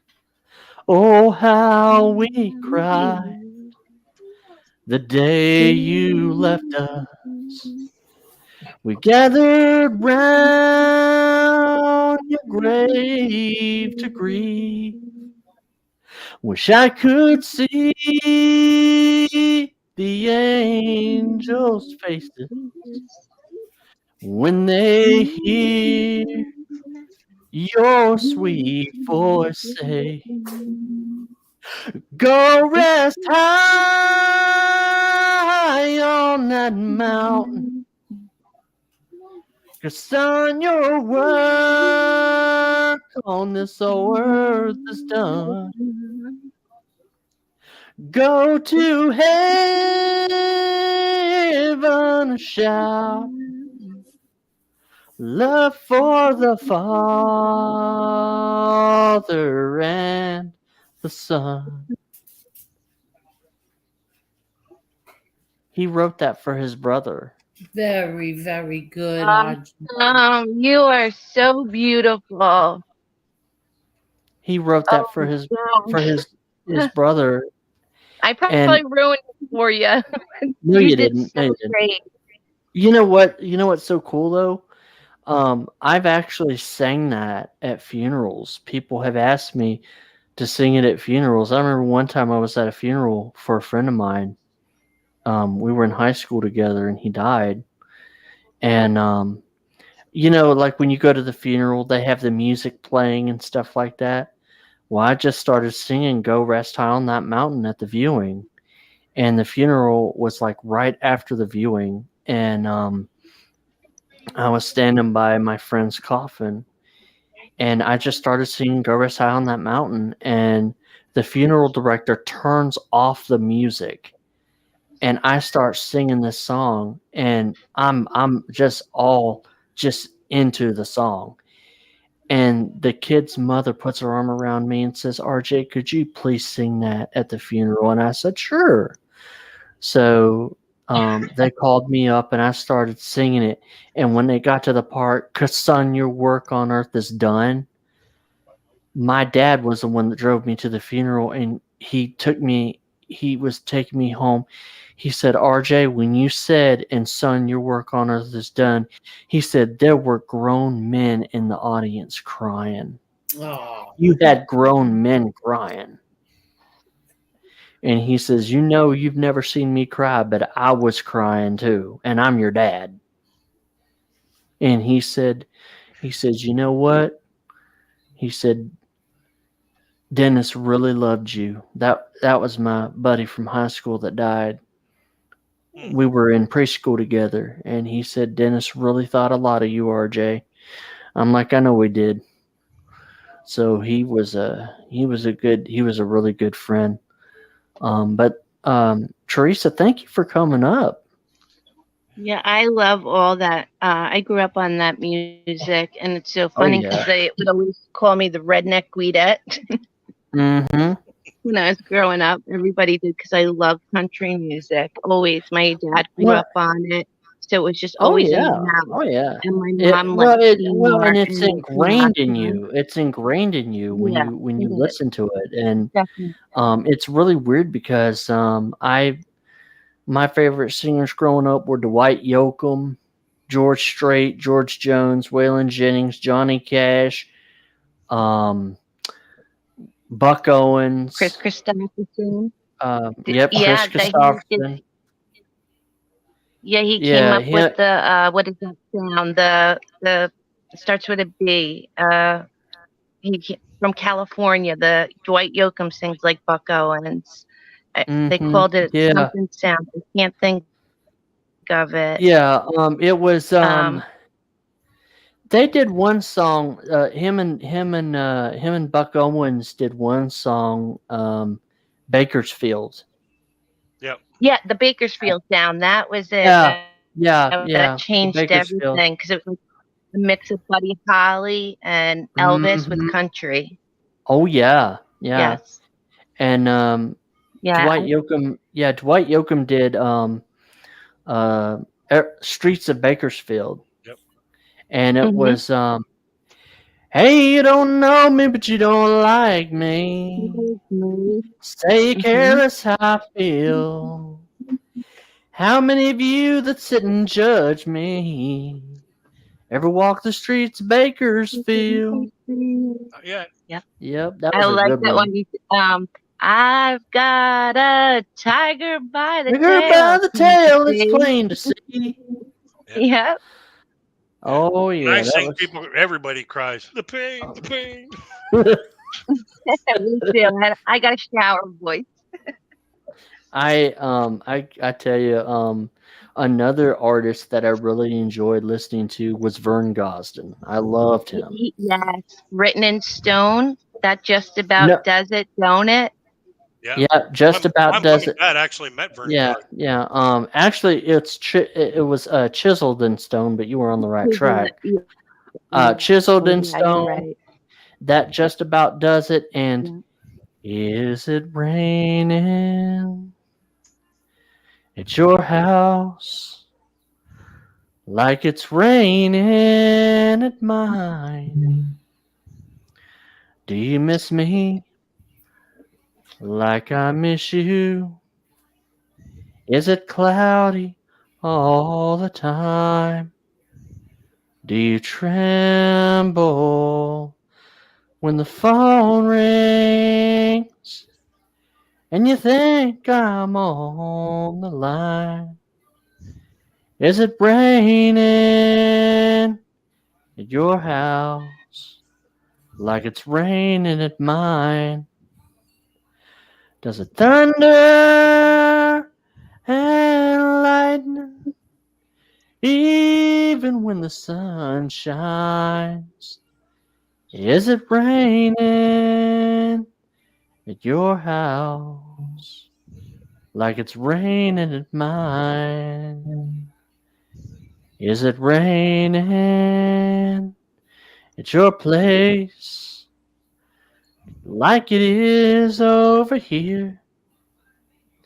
If it is, well then, sweetheart, like me, I know you're scared. I just called you to console you like any old friend would do. Is it raining at your house? And by the way, I still love you. That's the song. Very nice. I love that song. It's like one of my favorite songs by him. And he just about does it. Don't it? Every night you go to bed crying. Crying. There's nothing left to do when love is dying.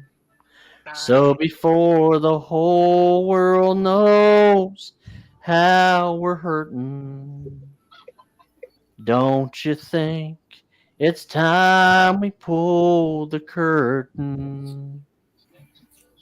So many times I've talked you out of leaving. Bye bye. And so many times you tried to hide the feeling. I guess we tried and failed much too often. Now the suitcase down the hallway does the talking. That just about does it, don't it? That'll just about kill it, won't it? Maybe we can call a truce. We could, but what's the use? That just about does it, don't it? It's sad to think that words could come between us. And what I said, God knows I didn't mean it. It's time we realize this time it's over.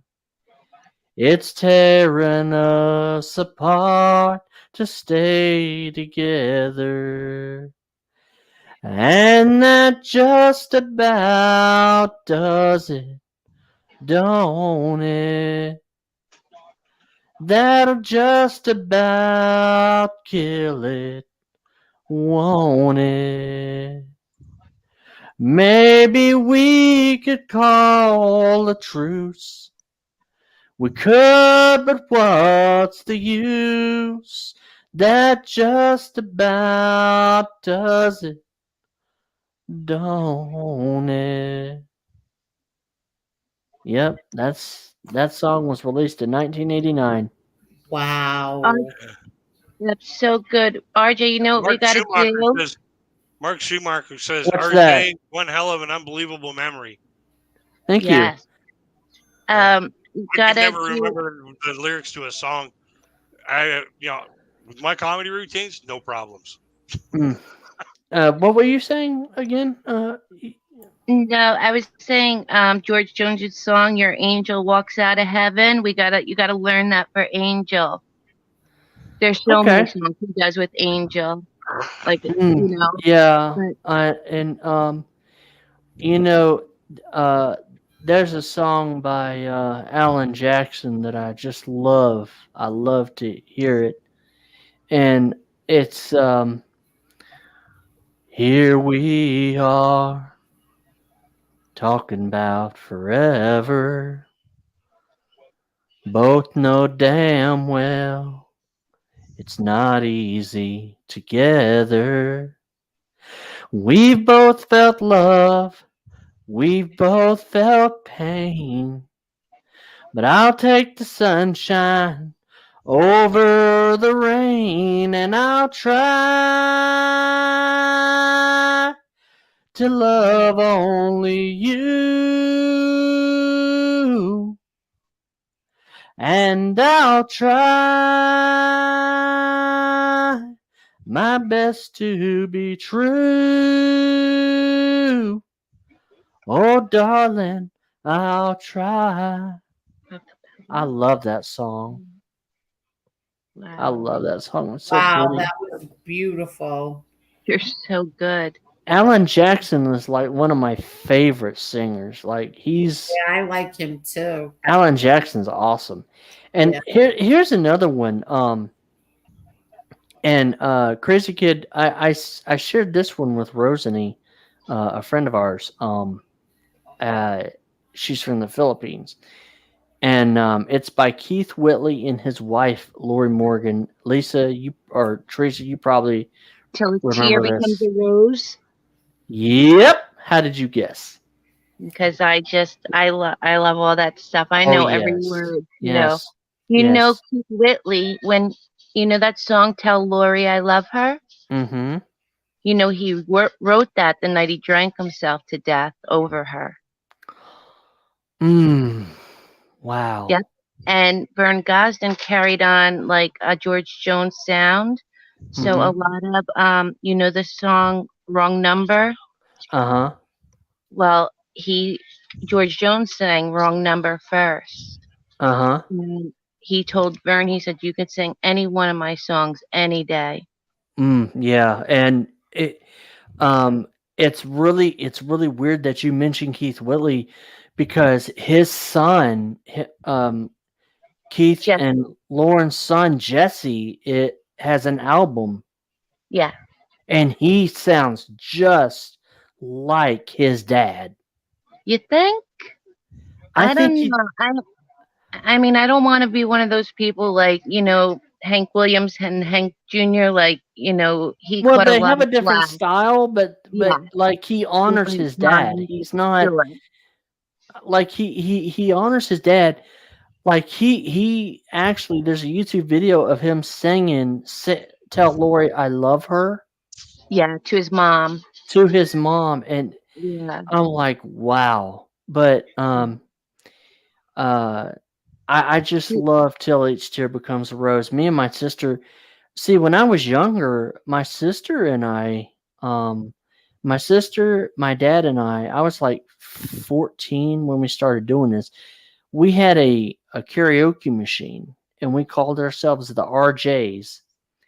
And we would go around town and we would sing at different venues and we would get paid.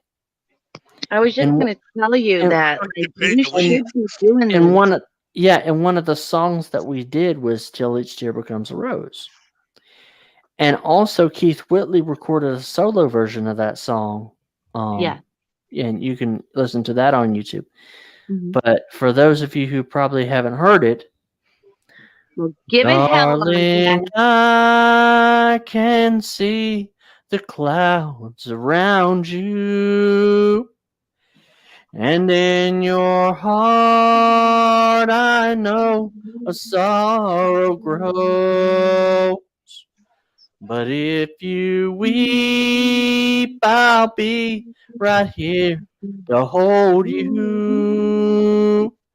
Till each tear you cry becomes a rose. Dearest love, I know your heart is shattered, and all my words can offer no relief. But my love will heal the pain you've suffered. I'll be here if you should turn to me. In deepest night, when memories tend together, lay with me and put your fears to sleep. 'Cause there's no pain, no dream can put asunder all the love that binds you and me. Darling, I can see the clouds around you. And in your heart, I know a sorrow grows. But if you weep, I'll be right here to hold you. Till each tear you cry becomes a rose. Till each tear you cry becomes a rose. It's a Good beautiful job. song. Beautiful That was song. beautiful. And I'm gonna drop down, RJ, in case somebody else wants to come up. You're really, really good, honey. thank you, You Angel, really and thank you for are. coming onto my show tonight. And I did something nice for you. I made you a moderator in my channel. I saw that. That was very thoughtful and sweet, and I appreciate it very much, RJ. You're welcome. And you can be on my channel anytime you want. I will be. I love your music. You're singing it better than the new guys today. Thank you very much. I appreciate it. And He sings Crazy it a Kid, lot it better was. than I ever could have. Oh yeah. Yeah, I got a face for radio and a voice for the shower. So, Alrighty. well, Crazy Well, Kid, it was nice When I meeting sing you. in the shower, I get notes slipped underneath my door. I used to like that song, asshole. Yeah. Angel, I love you. You're the best. You're so sweet. You are, Teresa. Thank you so much. But I'm going to Thank drop you. down too. But RJ, Yes, ma'am. JJ Fedora would like to know if you can sing "In the Garden" by Elvis Presley. Oh yeah, I can do that for you. Okay. I can do that for you. And I'm going to drop down, RJ. Anybody else wants to come up? Alrighty. All right. So I've actually we actually sang this song in church as well, and I have my own version of it too. So it's yeah, I hope you like it. I come to the garden alone while the dew is still on the roses, and the voice I hear falling on my ear, the Son of God discloses, and he walks with me, and he talks with me, and he tells me I am his own, and the joy we share as we tarry there, none other has ever known. I listen, and the sound of his voice is so sweet. The birds hush their singing, and the melody that he gave to me within my heart is ringing,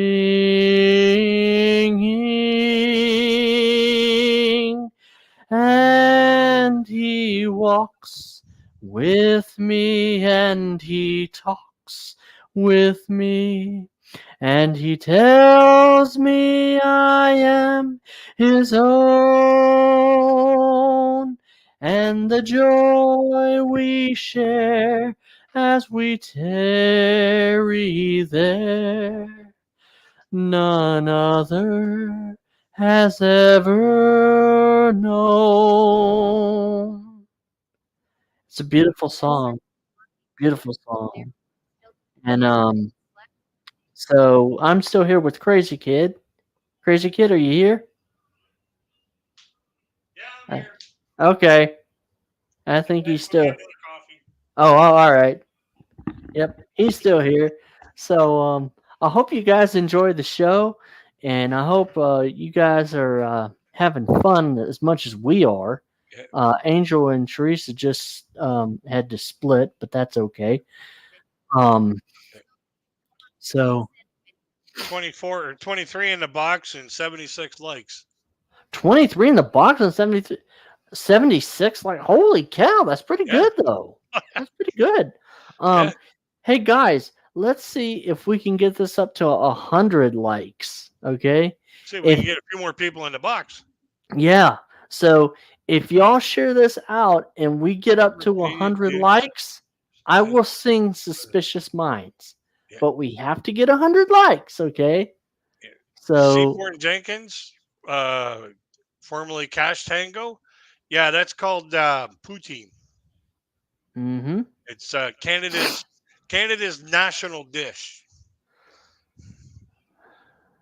Yeah, our gift to the culinary world, which is also the gift to the coronary world,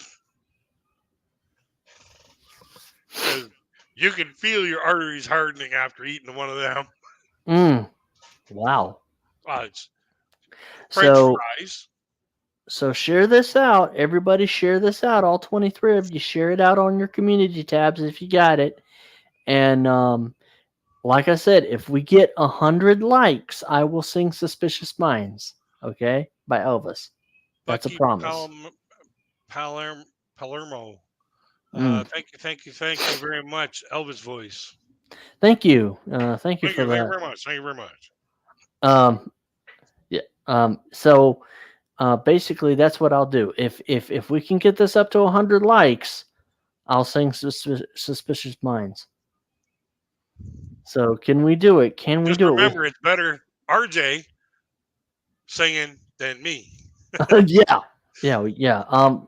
You don't want to hear crazy kids sing. I can vouch for that. And Only from what I've told you. well, yeah. He's never Oh, heard me sing. crazy kid. Did I tell you? I forgot to tell you this. Okay.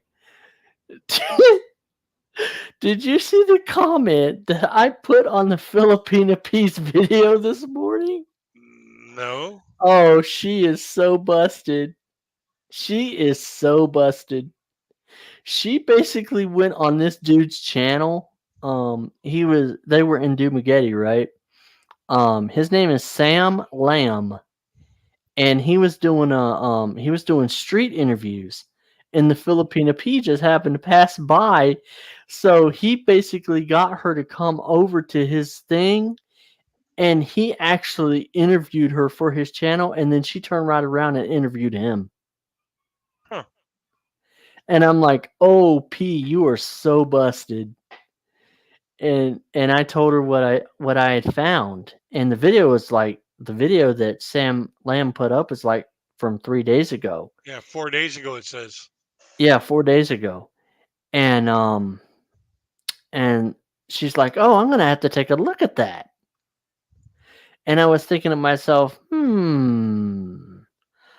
wonder if she already put it in her Patreon. Probably not. Nope. Dang. So she was. There's other exciting things going on in the Patreon. Oh, okay. But man, I was like, who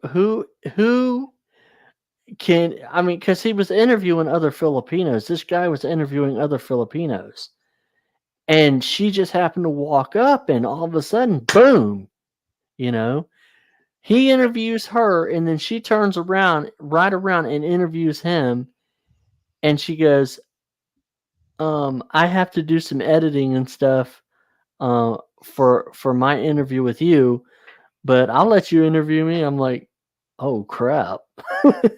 I mean, it was a really good interview. The guy did a good job. He wasn't like, oh my god, it's the Filipino P. He just took it in stride, like, hey. 39 CB. I just subbed and hit like. Sorry, I can't stay. I'm at work. Hey. Oh, thank you very much for subbing. I appreciate that, brother. Appreciate that, man. Thank you, buddy. Appreciate that. Appreciate that. So that's what, 77 likes now? 80. 80. Oh, 80. Well, looks like I better get my voice warmed up. Holy crap. Them likes are going up. Like I said, if we get to 100, if we get to 100, I'm singing Suspicious Minds. Yep. If we get to 100, if we get to 200 likes, I would sing Heartbreak Hotel. But I mean, one thing I can say about Angel's streams, Crazy Kid, is her streams are long. Well, when you got like 200 or 300 people in the audience, like in the box, Mm-hmm. keeping up with the chat is tough. I bet that is just No, I'm talking long streams, yeah, like but 5-6 hours long. yeah, but you're reading people's comments in the chat, trying to Mm-hmm. address, at least try to address most of the people that you can. I'll bet that chat just rolls off like Mm-hmm. the freaking national debt. Mm. Man, wouldn't it be weird if Wing showed up? Oh, that'd be great. Oh yeah, Rowena, and God, Sharon Lapu Lapu. Sharon Lap. Oh, Sharon Lapu Lapu. She's a sweetheart. She's a sweetheart. Yep. And what's so good is Angel got introduced to my community. My community got introduced to her. Your community got introduced to her. Yep. So hopefully you got some subscribers out of the deal too, not just me. If I do, I do. If I don't, I don't. Well, hey man, I don't want to take all the glory. I want you to have some of it too, man. You're a good Hey, guy. it's your house. People are in your house. I know. But I'm sharing my success with you, brother. You deserve it too. I appreciate it, but I'm just here to help support you and help keep the eyes on the chat. I know, man. Even though my eyes are sometimes, like hurting, but Yep. I gotta. Hey Google, what time is it? It's 10:21 p.m. Oh damn, we've been streaming for 2 hours. Holy cow, that's pretty good. This is good. well, it's not new to you and I to be online for like 2 or 3 or 4 hours. No, Like, what's our record? Like 4.5 hours? I think our record was almost 6. Oh yeah, I think so. is that the one we got called something ignorant? Racist. Yeah, like I said, got called something ignorant. Yeah. Yeah, got by called somebody something. ignorant. Yeah, by he who shall not be named. Hmm. yeah. That one there. Yeah, we had a lot of good fun on that live stream until that happened. Oh, you won't believe who did a live stream last night, but I didn't watch. The Pope. She her name starts with J O A N. Oh, really? Yeah. I didn't listen to it or anything. I did check the chat. I did not see he who shall not be named in there. But hey, Hey, Jack. He says he liked and subbed. Hey Jack, thank you, buddy. Appreciate it. Yeah, Appreciate it. Hey, bring Jack. on in your friends and your family. Tell your brother, tell your mother, tell your sister, tell your brother. Tell the sheriff too. He might even subscribe. No, don't tell the sheriff, just in case he has a problem with me. Oh, damn, that's good. But no, if you have the community tab, brother, just go ahead and share it out on your community tab. The more people I have in here, the more likes I get, the more YouTube says, hey. I get. Yep. And when I get wound up, you just never know what's going to happen because there's no filter here. Yep. Well, not only that, I mean, the more likes I get, the more YouTube is like, hey, people like this dude. We're going to recommend him to more people. For every one like a channel gets for either their live stream or their video, YouTube will ship out 7 more recommendations for that content. Mm-hmm. And when they do that, it's not 7 people that are subscribed to you. It's 7 new people to give you the opportunity to be, to give you some exposure. Yep.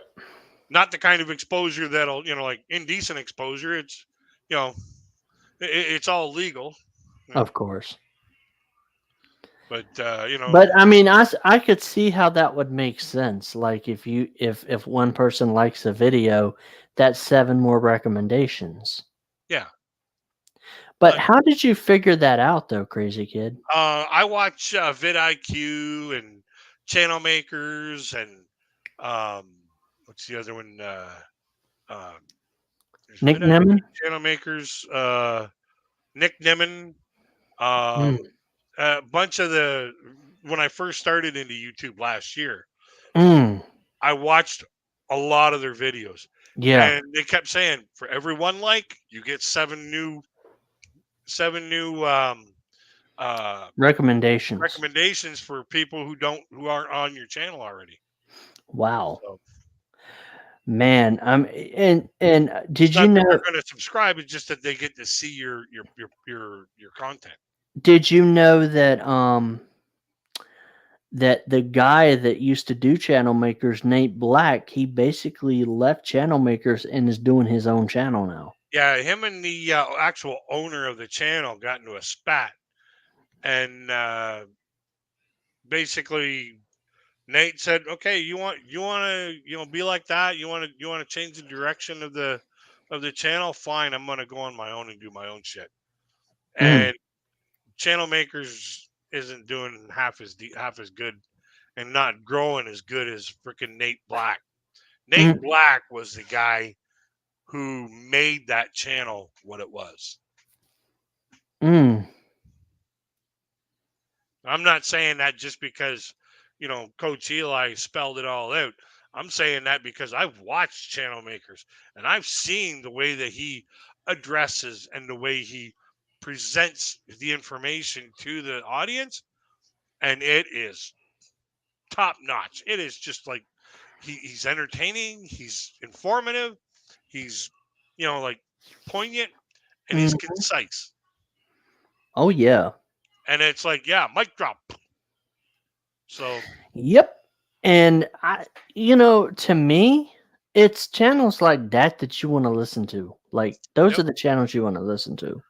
And he went out on his own, and now he's got he's got over 10,000 subscribers already, and it's only been less than a month. Yep. Like, how do you go from 0 to 10,000? You do exactly what that dude just did. Mm-hmm. Shoot. Yep. I'll bet you more than anything, he'll probably be at 100,000 before long. Let's see. Yep. Let me type his name into the Nate Black. Man.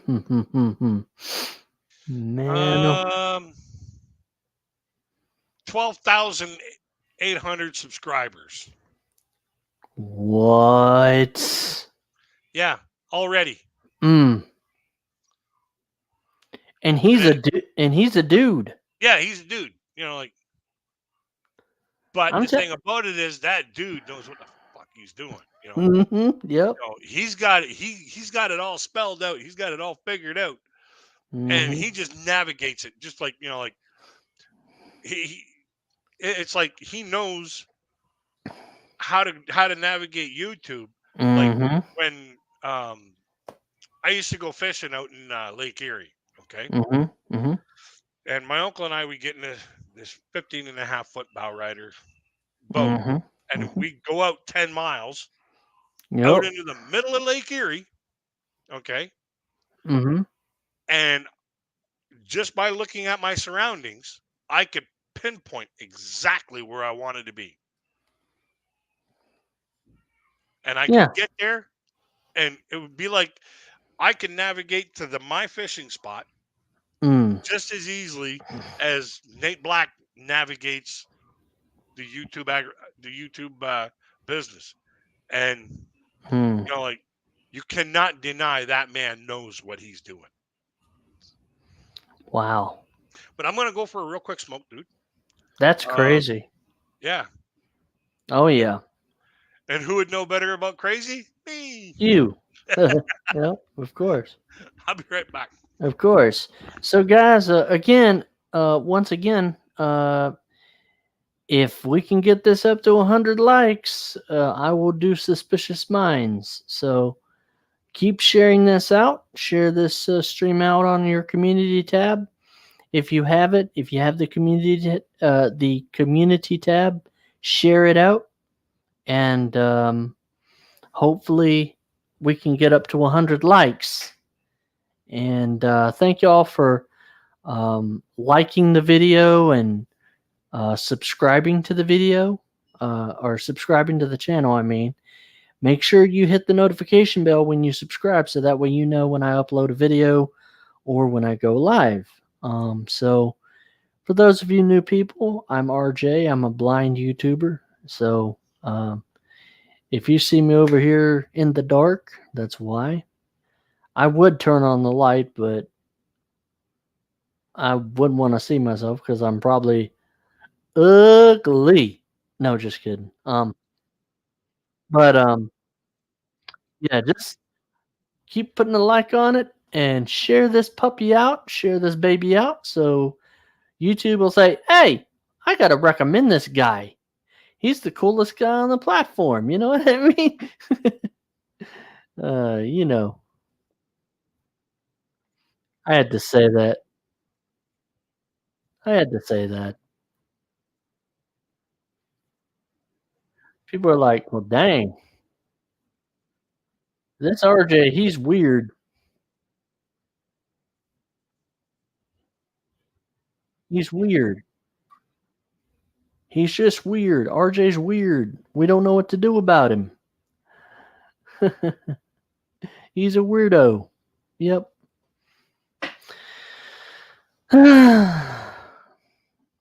He's a weirdo that likes country music and all that jazz. So, anyway, I hope you guys are doing well. And like I said, if y'all want to see more of these streams, let me know. Let me know in the comments. And I'm going to be on Ralph's channel Sunday, 7 p.m. for an interview. And so looking forward to that. And my ultimate goal is to get to 100,000 subscribers to show that people with disabilities can do YouTube. You know, that's my ultimate goal. That's the ultimate goal. Possibly even 1 million subscribers. Who knows? I mean, it just depends. But guys, that's my goal. I want to show people that even though I can't see, that I can do this. And in some ways I already am. But You already have. I already have, but I just feel like getting up there. I mean, look at our friend the Filipina P. She is killing it on her channel. Mm-hmm. Why? Because people trust her. They trust that she's going to give them the right information. Yep. And that's why I think that people see, and that's what people don't understand. They're like, RJ, why do you like the Filipina P so much? It's because, see, everybody says, oh, well, it's about her looks. But I can't look at looks. She could be ugly, as ugly as sin, and I would still listen to her content. Why? Because it's interesting. Yep. It's engaging. Yep. Okay? That's why I listen to the Filipina P. I don't give a damn about her looks. It's the content that counts. Yep. And all these trolls that say, oh, well, it's her looks, it's her looks, it's her looks, or they rate her and they say, oh, she's a 5 or she's a 1 or she's a this or she. I don't do that. It's the content. It's the personality. Mm-hmm. And it's the way the content's delivered. Yeah. That's what really matters. Yeah. Like, personally, I like the Filipina P's content because it's interesting. It's interesting to me to find out about different places around the world that I may or may never get to. So, like And the only way that I might be able to get there is if my books start selling. So, Mm-hmm. Yeah. and that's pretty much a long shot right now, but Well, because, yeah. like who's gonna buy a book from an unknown author, that's not being backed by a big publishing house? Mm-hmm. Not very many people. Believe me, I know. Oh, yeah. Because over the last well, I'd say about 6 months, 7 months, I haven't sold Uh-huh. any books. Boy. You know what would be cool? Is if P shared your book with some friends and they bought books. That would be cool. Yeah, it'd be sweet, but like once if she got her hands on my book, Mm-hmm. then it'd be whether or not she enjoys it, which you gotta take that into consideration, because she's not gonna Yeah. say, "Oh, this is a piece of shit. You want to read it?" That's not gonna help. No. But if she enjoys it and then hands it to somebody, say, "I really like this book. Maybe you might like it." Oh, yeah. That's word of mouth. How it gets going on. Like Mm-hmm. I got a buddy of mine, the last person that bought a book, Lazy Larry Lee. Mm-hmm. He liked it so much he bought the sequel. He bought the second book, Oh, wow. and like I was like, hey, like if I can ever get to your area, I'll be more than happy to come over and give it a John Henry on there. Mm. That Wow. doesn't mean that John Henry's my real name, No. And yeah, he Crazy Kid does write has written some books.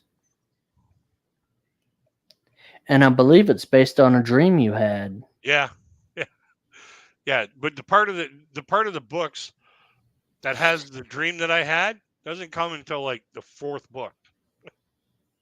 I had to make Wow. sense of it all, and basically I had to build the backstory. But the backstory was a lot of fun to write. Oh, crap. And believe me, when I say I had a lot of fun to write it, I had a lot of fun to write it. Like I was in some of the spots, I was sitting there typing it out, and then I'd read it back to myself, and I'd have to go to the bathroom because I was laughing so hard.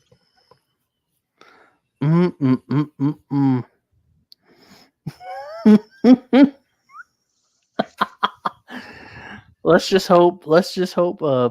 So the first one, the first book. What's P going to find out?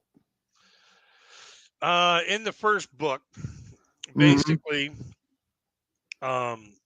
is about a little boy who's born with an ability, Mm.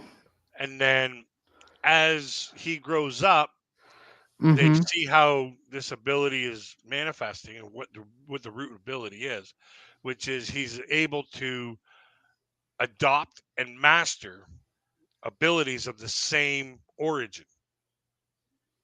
Okay, Mm. so um, there's a group of people that have abilities that are trying to help him out, but they can't really be anywhere near him because they're gonna basically let him adopt their ability, and if they do it too soon, like can you imagine a 2-year-old being able to fucking teleport anywhere they want to go? They're Oh, never going to come back. yeah. So they got to wait until he becomes mature enough, or mature enough acting Mm-hmm. to accept and adapt to these abilities. And uh, in the book, in the first book, he gets a girl. Like I got him from going from birth to the age of 15, like 14, 15. Mm. And some of the trials and tribulations somebody would have being a sheltered child, because you're not going to let that kid out on the loose in the public school system where they're all going, well, I bet my dad could be up your dad. Well, I bet well, can you imagine a kid with abilities? Yeah, I bet Yeah. you could. I bet I could cut myself and heal before you even before you right before your eyes. Mm-hmm. You don't want that kind of kid hanging around you because you're a freak, you know. Mm-hmm. So like, they have to homeschool the kid, and living a sheltered life, and then all of a sudden going out and then experiencing life, as a major culture shock. Okay. Mm-hmm. Mm-hmm. And he ends up getting his girlfriend, and things start going haywire from there. Uh-oh. Yeah. Oy. But I put some really good stuff in there that Mm. made me laugh. Like, when people say, who makes you laugh, I do. If I can't make myself laugh, how the hell can I make you laugh? I wonder how P's going to react to some of it. That would be interesting to find out. Yeah, it'll be interesting to find out. I'm sure that she'll message me about it Mm. through Patreon. Mm-hmm. Whether either way she liked it or not. Mm-hmm.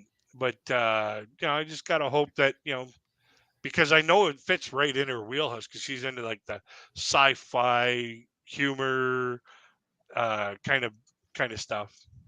Mm. Oop, just hit the 200 sub mark. Just hit the 200 sub mark. Yep, you did. Thank you. Thank you. Nice. Hit the refresh on this. Yeah, 201. 201 subs. Yeah, All right. doing good there, Nice. RJ. Nice. Yeah. You see what happens when you You network. when you network and you're respectful, and Yeah. I mean, we've had no drama tonight, no nothing. Like, this has been a good show. Yep. And I'm just getting started. Yep. Just getting on the warpath. Mm-hmm. Yep. Yeah, you want drama? You're gonna have to wait for it. Yep. Oh yeah. What about the likes? How many likes do we have? 83. 83. Okay. We need a few more of those likes. We need the likes to get up to 100. Yeah. But yeah, I hope that she enjoys it. Mm. But that's every writer. Like, Oh, every yeah. writer hopes that people enjoy their work. Oh yeah. But like, if she enjoys it, great. If she doesn't, I'm happy too, because it's another book that's out there. Oh yeah. Yeah. Well, are you like it? If P has a question, she says, "Hey, crazy kid, I don't understand why he does this." Like, are you one of those authors that's like, figure it out? No, if she says, "Why I don't understand why he does this or why this happened," Mm-hmm. then I'll explain what my thought process is, and why I didn't put it in the book. Because like, the first book is like 300 pages, 300 plus pages. Mm-hmm. Actually, I got one here.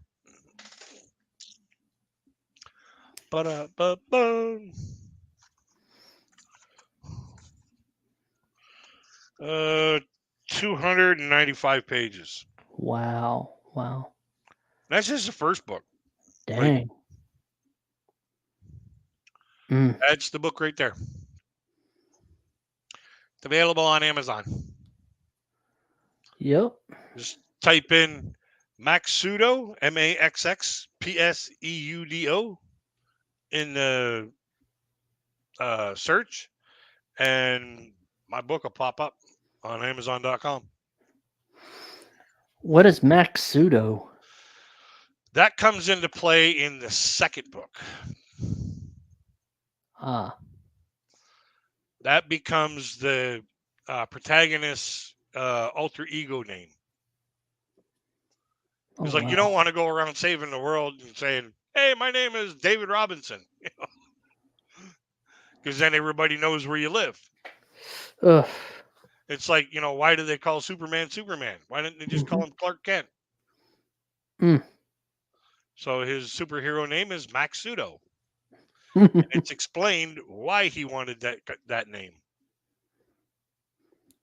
Like, can he fly? Can he?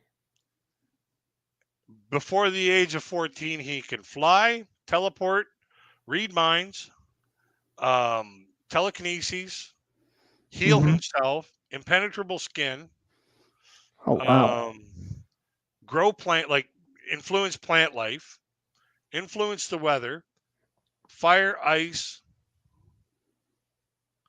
I think I'm missing one. My God. Oh, and um, basically see the future. Like if he thinks about somebody long enough, that he can see their future. Oh. Like I said, he adopts powers, adopts abilities from other people. Oh, and he never forgets anything.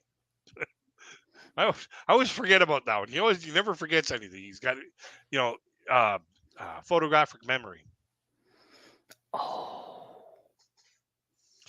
and he keeps bumping into people with different abilities, so he ends Mhm. up adopting their powers too. Mm. Some of which are kind of useless, but some of which are, you know, like in the fourth book, he adopts an ability to uh, give somebody who doesn't have the gene, like doesn't have an ability, Mhm. he can give a person temporary use of an ability. Oh wow. So it's it was a lot of fun writing it, and then having to make him use all these abilities, and make him or not misuse, but have accidents with some of the abilities, and like basically make fun of some of the abilities or have fun Mm. with some of the abilities. Mm. It was just like I I thought I was done with Mhm. the series after 4 books, Mhm. but all of a sudden I had this wild idea that he could do this, and it would play out really funny in a person's mind. And I was like, I gotta do something with this. So I went and I started a new, I got the 5th book going, and when I finished the 5th one, I was like, okay, I think I'm done here. And then all of a sudden, I had this new idea, and I was like, damn, type, type, type, type, type, type, type, type, and I got myself. I always paint myself into a corner, Mhm. and I try to work my way out of it. Mhm. But I've been stuck for a little while because I haven't decided on what direction I want him to go. Oh boy. So So, what are his weaknesses? humanity.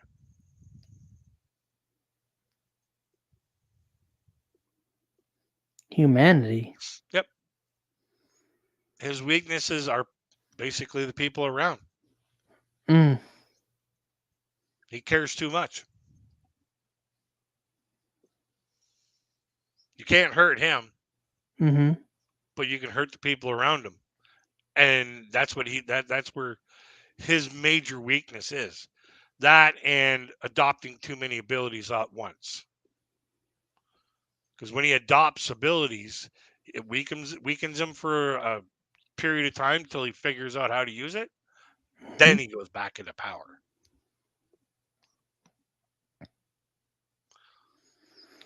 So, like if he was to in your book, if he was to meet he who shall not be named, which who you and I know, um, what would happen to him?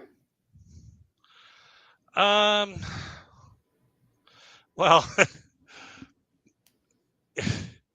it would be hard to write that in because um basically either I'd have to give he who should not be named an ability or a stack of abilities, Mhm. or just have him doing something that you know needed to be taken care of by the law.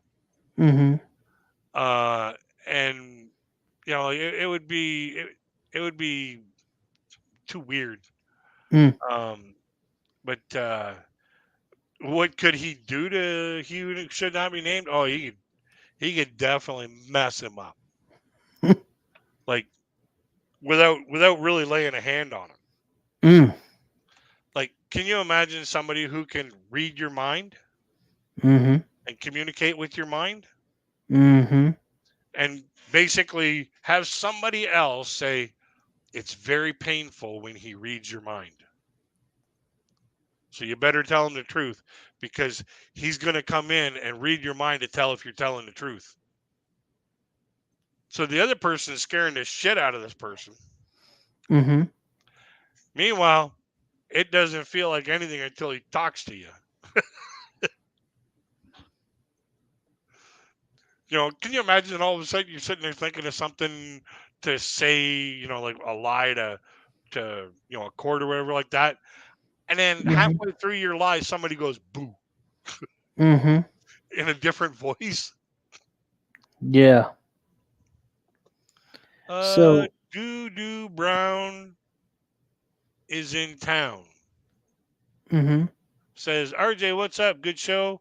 You did last night with Angel. Awesome. Thank you. So what would happen if he met the Filipina P? Probably have dinner. Who knows? You know, people that aren't freaking, you know, he's the kind of hero that doesn't want to have to be a hero. Mm-hmm. Okay. He doesn't want to have to use his abilities to solve problems. He wants to be able to do it without using his abilities. Mm-hmm. But he's at the same time, he's also like a cross between the determination and willingness to do the right thing for the right Mm-hmm. reasons, like the character Supergirl, but with a clean comical sense of humor, like Deadpool. Put them together, and that's my character. Mm. Wow. So, but yeah, some of the stuff that I put him into is pretty funny. Some of it's very dramatic. Like, Carrie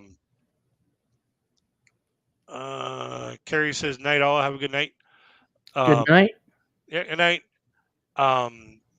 But you know, that doesn't come till later on. And it's not a book that I would recommend to like children. Mm. Like, it's a young adult book, Mm-hmm. because in the third book it deals with a situation that is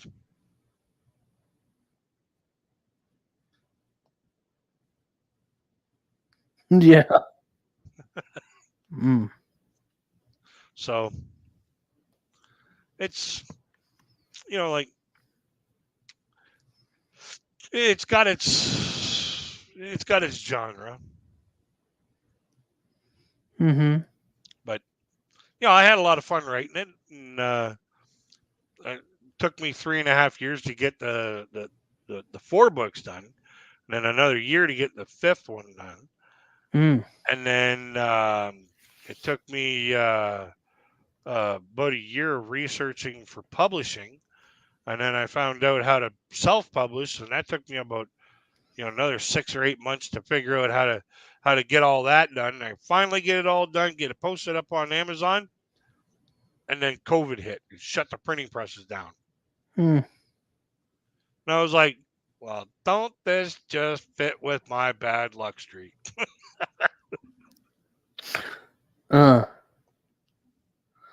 Wow. But- So do you write your books in Microsoft Word or? I use Open Office, like the Oracle Open Office program.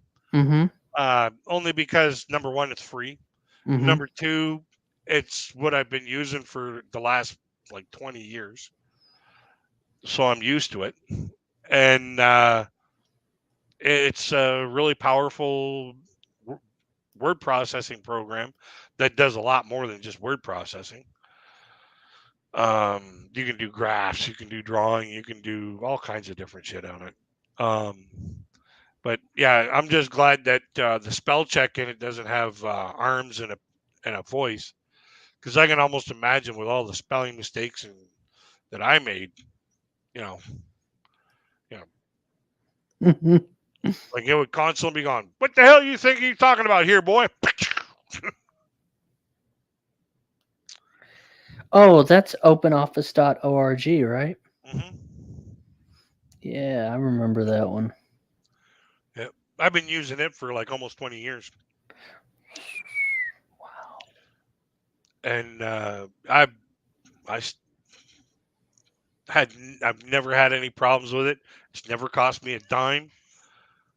Just it's my go-to. I just click, bang, off I take.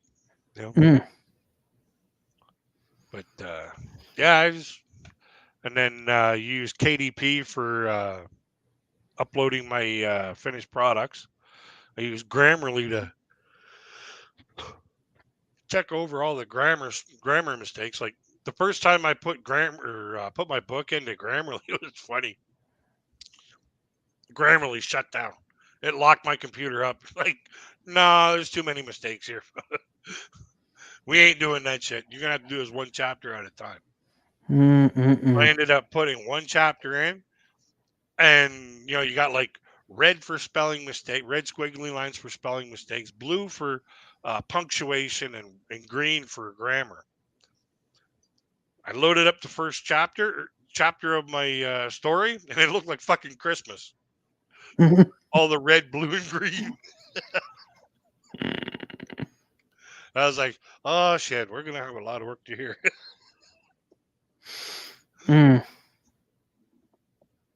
so, so yeah, and some of the spelling mistakes, they're hidden spelling mistakes, because you got letters that are too close to each other that you can spell them right, but they're not the word for that area, like an and am, an and am.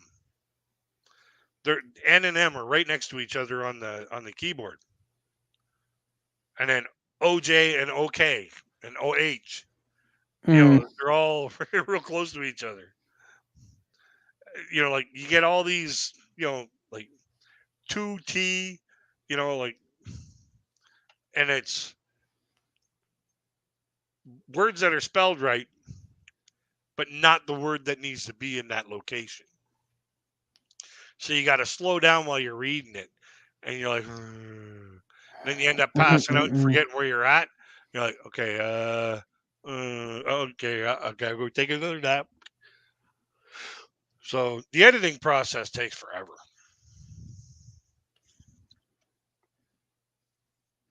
Oh yeah. But I got a way that I can that I figured out that I might be able to speed it up a little bit more, is by using PDF. Put it into a PDF file and then have it read it to me. And when it doesn't sound right, whoa, slow down. Go up there. There we go. Yep.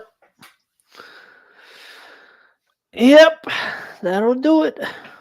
Yep. Well, that just about does it, doesn't it? Or don't it? Yeah. Yep. But let's see where you're at here. 84 likes. 84 likes. Okay. Not bad. That's better than any freaking live stream I've ever done. Like, you've got more people in your live stream right now, which is 11 in the box, than I've ever had in any of my live streams. And they've been here for the entire 3 hours. Damn. So, but yeah, I just hope that I start getting some decent levels of sales and start making my own money rather than this freaking government bullshit that I'm on right now. Because as well as I do, a disability pension sucks. You ain't telling me nothing I don't already know. Yeah. I get disability and SSI, and it sucks. Yeah, I get just disability, and that's it. Hmm. And like when I was working 2 jobs, 3 jobs, sometimes at a time, and Mm. my income was like like X amount of dollars. Hmm. And then when the doctor said no, you're gonna have to go on a disability income, and I was like, well, at least that's there, like. And then I found out how much it was, and it was like 1/8. I was like, are you kidding me? I have to go from here to here, and Mm-hmm. that's it. How am I supposed to survive on that? Mm. So I had to go to get finagling with some other government programs. Got a apartment of my own that that's government subsidized, and like with the money that I get from my disability pension, Mm-hmm. uh, you know I can afford this place. I can afford the internet. I can afford my food barely, Mm-hmm. but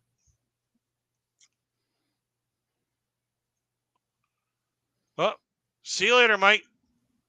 Hope to see you all next time. Yep. See you later, Mike.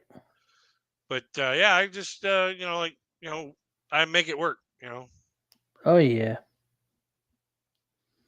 Oh yeah. That's what you got to do. When you're surviving on a little bit of money, you got to be good at math.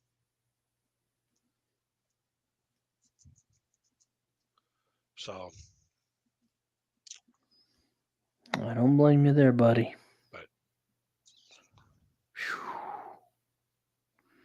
I mean, hey, this live stream was good. yeah, Doing really well. yeah, Boy, I tell you what, and here we were thinking that people were going to try to derail it. yeah. I thought for sure, you know, someone who would be not invited tried to come into the party, and everything seemed to work out all right. Yep. Well, Angel wouldn't have let that happen. Yeah, Angel wouldn't have let that happen. No. Mm-mm. Seaborn Jenkins says, "Crazy kid, I hear spam, barbecue sauce, and pineapple sandwich is a delicacy in some places." Um, yeah, like spam, you're gonna see that a lot in Hawaii. Um, like spam and pineapple, yeah, you're gonna see that a lot in Hawaii because they don't get ham, they don't get pork a whole lot. Because they just there's no place to grow the pigs. Um, but here we have pig farms all over the place. Now we go for the full pig. We go for the pig. It's hard to make a living these days. Prices go up, but our paychecks don't. Exactly. You know, I've been saying it for years and years and years. And the people on the lower incomes, they're also the ones with the lower education, unfortunately. And they don't get the fact that when the government raises the minimum wage, the businesses have to raise the prices of everything so that they still make they still make their profits for their investors. Mm-hmm. So, and the government's only going to raise your income so that you make it just about to the next tax bracket where or just over the next tax bracket so that you're paying more tax on everything on your money. So, like the last time they raised the minimum wage here in Canada or in Ontario, last time they did that, they raised it just over the next tax bracket so that the people that were working on with minimum wage, they would end up paying so much more income tax that they were only after a 40-hour week, they were only getting an extra $20 a week. But they were still working the same amount of hours. Their hourly wage was higher, but their income tax was so much higher. And then at the end of the tax year, a lot of them ended up having to pay income tax that they pay extra income tax that they didn't pay during the whole year. So did they really make any money? No, they didn't. The government made it all. Mm. Because when the prices go up, the taxes go up. The amount that goes to the income tax goes up. So, Mm. and the people that got screwed are the people that are on pensions. They didn't get a raise. They serve it in some bar, restaurants, crazy kid, go for the full pig next. Yeah. This Italian place serves Irish food. Actually has a Hawaiian spam sandwich on a certain night. Yeah. Like I said, you got, everybody's got a different way to cook shit. And everybody's got a different palate. Personally, I can't stand the taste of that spam stuff. Ugh. I grew up eating that stuff. So did we. Just like freaking Kraft dinner, Kraft macaroni and cheese. Ugh. Mm. Oh, you couldn't even cook that in my apartment. You try cooking that in my apartment, you're going for a flying lesson. Oh, I'm serious. I live on the 3rd floor of a 3-story walk-up. Anybody cooks any of that fucking Kraft macaroni, I can't stand the smell of that shit. I ate so much of it when I was a kid. Try cooking that shit in my apartment, I'm gonna fucking send you for a flying lesson. You in the pot and everything. Out you go.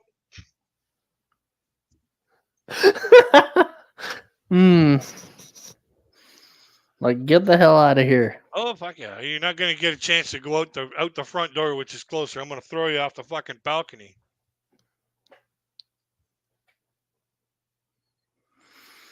Crazy kid. Someone on YouTube said the owner probably has been to prison. The owner of what? Someone on YouTube said the owner has probably been to prison.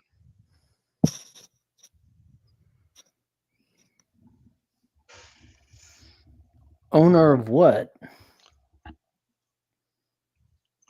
Then he says, "Go for a flying lesson." Laugh my ass off. Yeah. Louis the Lions. Good night. Much love, respect from Louis the Lions. Good night, Right back Louis. at you there, buddy. Oh yeah. Yeah, but yeah, I don't put up with bullshit. I haven't got time for that. Nope. Like I'll be 50 in a couple or 52 in a couple weeks. I'll be the full deck of cards. Yep. So when anybody says after my 52nd birthday, if somebody says you're not playing with a full deck, bullshit. I'm 52. I've got them all. Yep. So, but like.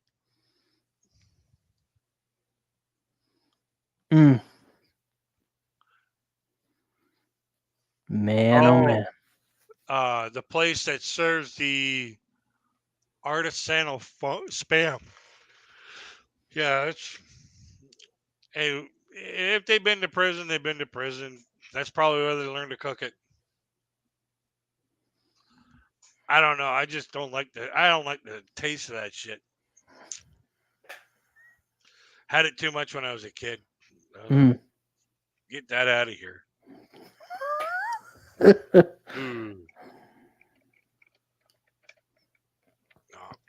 Even when I had to go to the food bank when I first got on disability, I had to go to the food bank because I had nothing. Okay, I really had nothing. I didn't have any pots and pans or nothing like that. I had nothing. So I got all these freaking donations from this donation place, and I had to get some food at the food bank because I didn't have any food. Gotta live, And like, granted, at the food banks, they're great people, that donate to food banks. I used to donate to the food banks all the time when I was working. Mm-hmm. But a lot of the times they don't really give you food. They give you what goes with food. Okay, they give you pasta, they give you breads, they give you milk that's pretty close to the expiry date. Sometimes it's a little bit past. They give you bread that's pretty damn fucking close to walking out of the loaf, out of the bag itself.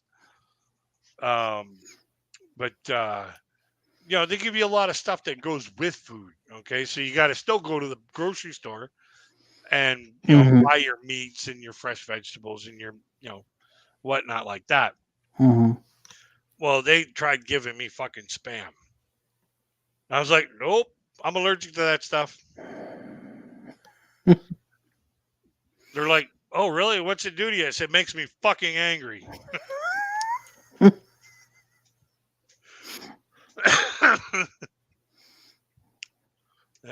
So, yeah, they're like, okay, we're just not going to put that in there.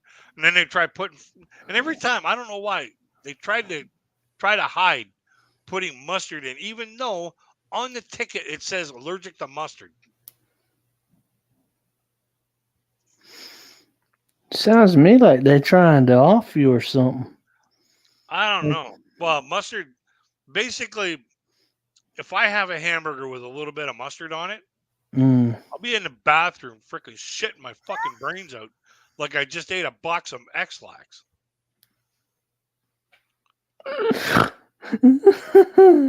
Like, like I'd be best to sit on a freaking, like porta potty or, like an outhouse or something like that. So I don't have to flush it every 30 minutes or every 3 minutes,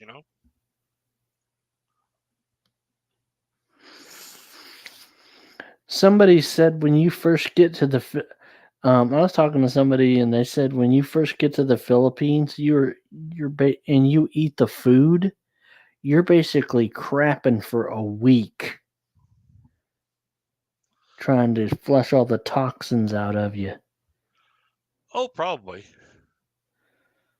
Like, like, because they don't cook with preservatives. They don't cook with all the fancy chemicals that we got over here. Everything's cooked with, the vegetable oil come right from the vegetable. Like they don't have all this monosodium glutamate and additives that we add into our food to hide the taste of all the bad chemicals that they grow our food with. So, oh yeah. Oh, but like, so that's why your freaking body just says, hey, you got a vitamin overload here. You got to get rid of some of it. Mm-hmm. What's this? What's this healthy shit? And you know what? That'd be pretty good for me because then I'd probably lose about 4 or 5 inches, of waistline. I remember I had diarrhea really bad one time, and I went to the doctor, and he said, "RJ, you've lost some weight," and I'm like, "What do you think?" Shit. I'm like, "What do you think that's from?" And my brother-in-law goes, "Well, it's you were sick and you had diarrhea, so you lost a little bit of weight." I'm like, "Oh, that makes sense." Yeah. But boy, could you imagine? I was thinking of this, that one short that Filipina P does where she's talking about the jeepney and somebody lets out this big fart. The jeepney will then come to a complete stop and everyone will disembark. Yeah. I thought to myself, because I'm the kind of person, if I'm riding in a car and I have to fart, I will just let it rip, okay? I can't It's not good to keep that in. Your body wants it out. Yeah. I mean, I could just imagine me riding in a jeepney with the Filipina P sitting next to me, and all of a sudden, See, I'm the kind of guy that would get on the Jeepney with a whoopee cushion.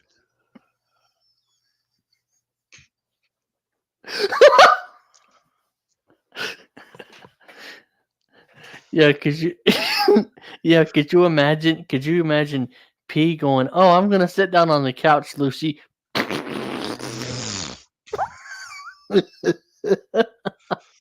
I'd be the one getting on the Jeepney, getting on the Jeepney, going right to the front Mm-hmm. with a whoopee cushion in my jacket. And then when nobody's, like nobody's expecting it, just give it a squeeze. Just to watch people like, oh my God.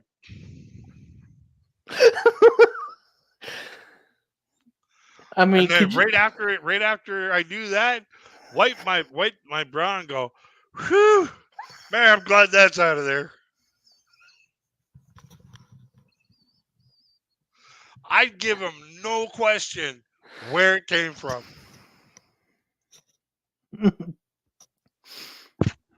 Yep. Could you? Could you just imagine what would happen if I was on a jeepney with P and that happened? I think you'd have tears coming out of your eyes. If I was to freaking squeeze that whoopee cushion, the three of us are on a jeepney loaded with a bunch of other people. Watch Uh-huh. them people just freaking fall off the end. Get me out of here. Well, guys, looks like we got the jeepney to ourselves. Yep. Who's driving? Because the driver bailed too. P would probably end up driving the damn thing. If she could stop laughing. Oh shit. 'Cause I wouldn't care. Yep. Woo, Lordy, I'm glad that's gone. Had no more room for that. I'd do that just to see the people's faces go from like all happy to total horror, Oh shit. That would be fun. Could you just imagine how Filipinos do react to somebody farting like that? Because if it's Americans, we'd be like, oh, that's so fucking gross. Yeah. Mm. Who knows what they'd do, like it'd be one of those things where you just got to bring the whoopee cushion over and give it a squeeze. Yep, that's true. The thing about it is you could tell P about that beforehand, and she would play along with it, and then when it freaking happened, it'd be a total surprise to her because she wouldn't know when it was going to happen, Mm-hmm. but she would know that it is going to happen at some time. Like fuck, I would do that right in the middle of a freaking like a mall, crowded mall. Mm. Oh. Jeez, feel better now, Yep. Just to, lighten the day up a little bit. Oh yeah. Especially after a long day of editing. Well, I think P would do it P would be walking around with freaking Lucy, videotaping it. Watch the panic just ensue when somebody. Oh. That would be like one of P's funniest fucking videos ever.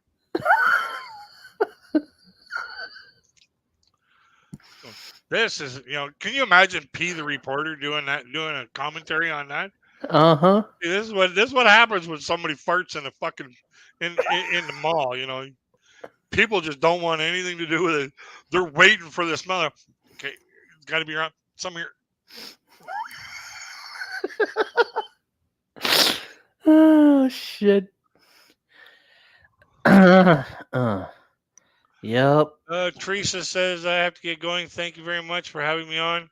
I You're genuinely welcome. had a wonderful time, and I'm so happy to have met you. You're welcome. talented, intelligent, overall great guy. Congrats. Thank you, Teresa. I will see you later. Man. Have a good night. It was good to meet you too. Mm-hmm. Man. Yeah, and yeah, like I I could do an entire like if I had somebody doing the camera work for me, Mm-hmm. Mm-hmm. I could do all kinds of different practical jokes, but I wouldn't want to have people freaking getting too perturbed about it. Mm-hmm. Just do a little something to do, have some fun and just video it. Video Yeah. people's reaction. Like there's a guy on YouTube. He's got Mm-hmm. like literally thousands of viewers, Mm-hmm. thousands of followers. He gets thousands or literally thousands of views on his content. Mm-hmm. But all he does is go around and he's got this little fart machine in his hand. Mm-hmm. Okay, and he squeezes this thing, and then he's got this other one that he's got like a drink, and he just blows in the drink and he makes a fart sound. And he goes by people while they're at the zoo or something like that and blows in this fucking cup and freaking makes a fart sound. And the people are like, oh my God, did he just fart? And you see these prim and proper women, like trying to keep their shit together. Meanwhile, the guys, they're just losing their shit laughing. Like you can tell they're just about ready to frickin' drop a load in their pants themselves.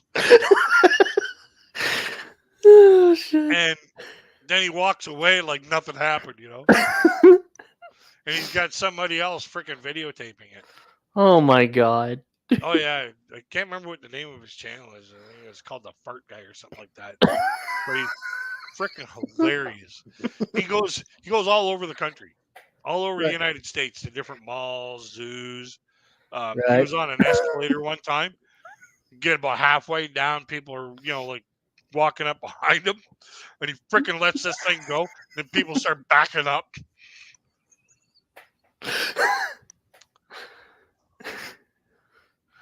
Yeah, Oh my God. Could you imagine what would happen if the Filipina P was asleep and somebody just walks up with a freaking those air horns that you get at like events and stuff? She'd probably beat the shit out of him. Oh, she probably would. She'd probably get up. Be like the bride of Chucky.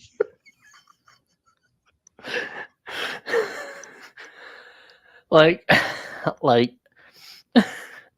I would just walk up to her, she'd be sleeping in the bed, and I would feel for her ear, and I would just what do you think she'd do? Like, yes, that's the name of my channel, at Crazy Kid 949. Yep. Yeah, it'd be the same thing if anybody did that to me. Oh man, they'd be in for an ass whooping in a hurry. Oh yeah, it'd be freaking, yeah, you don't fucking do that, like. Mm-hmm. Like, can you imagine, like freaking going into the Philippine police station, Mm-hmm. crowded, and all of a sudden just blow into that fucking cup? You just watch the people just.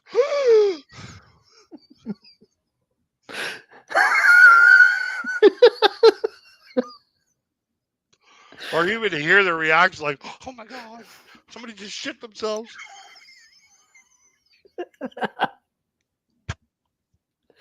And then right after you get done doing that, ooh, I think I'm going to have to freaking wipe.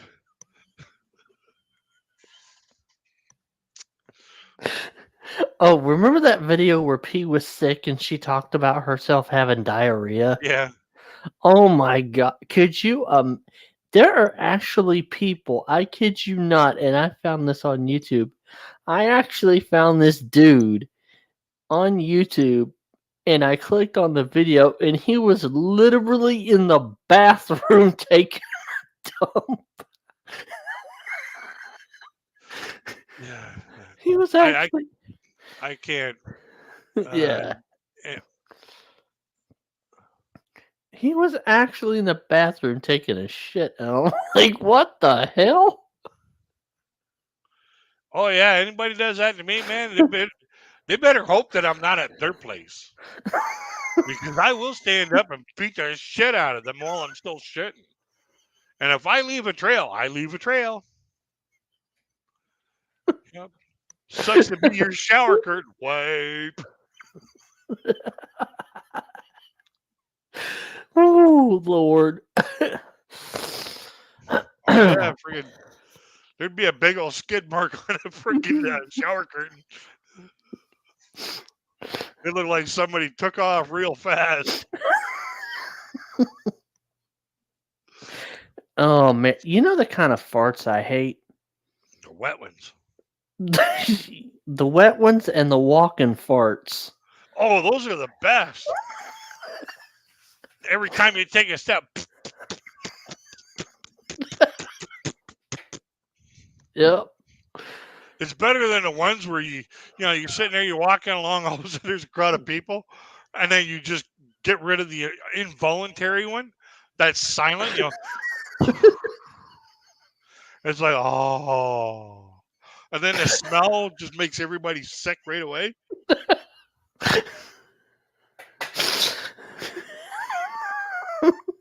Yep. I remember. Like, I had a cousin of mine, God bless his soul, he's not with us anymore. Uh-huh. I had this one cousin of mine. I'll never forget this. The guy farted in my car. And we had to get out of the car, leave the windows wide open, the sunroof wide open, to let it air out. And I was like, fuck, dude, what the hell do you eat to make you smell like that?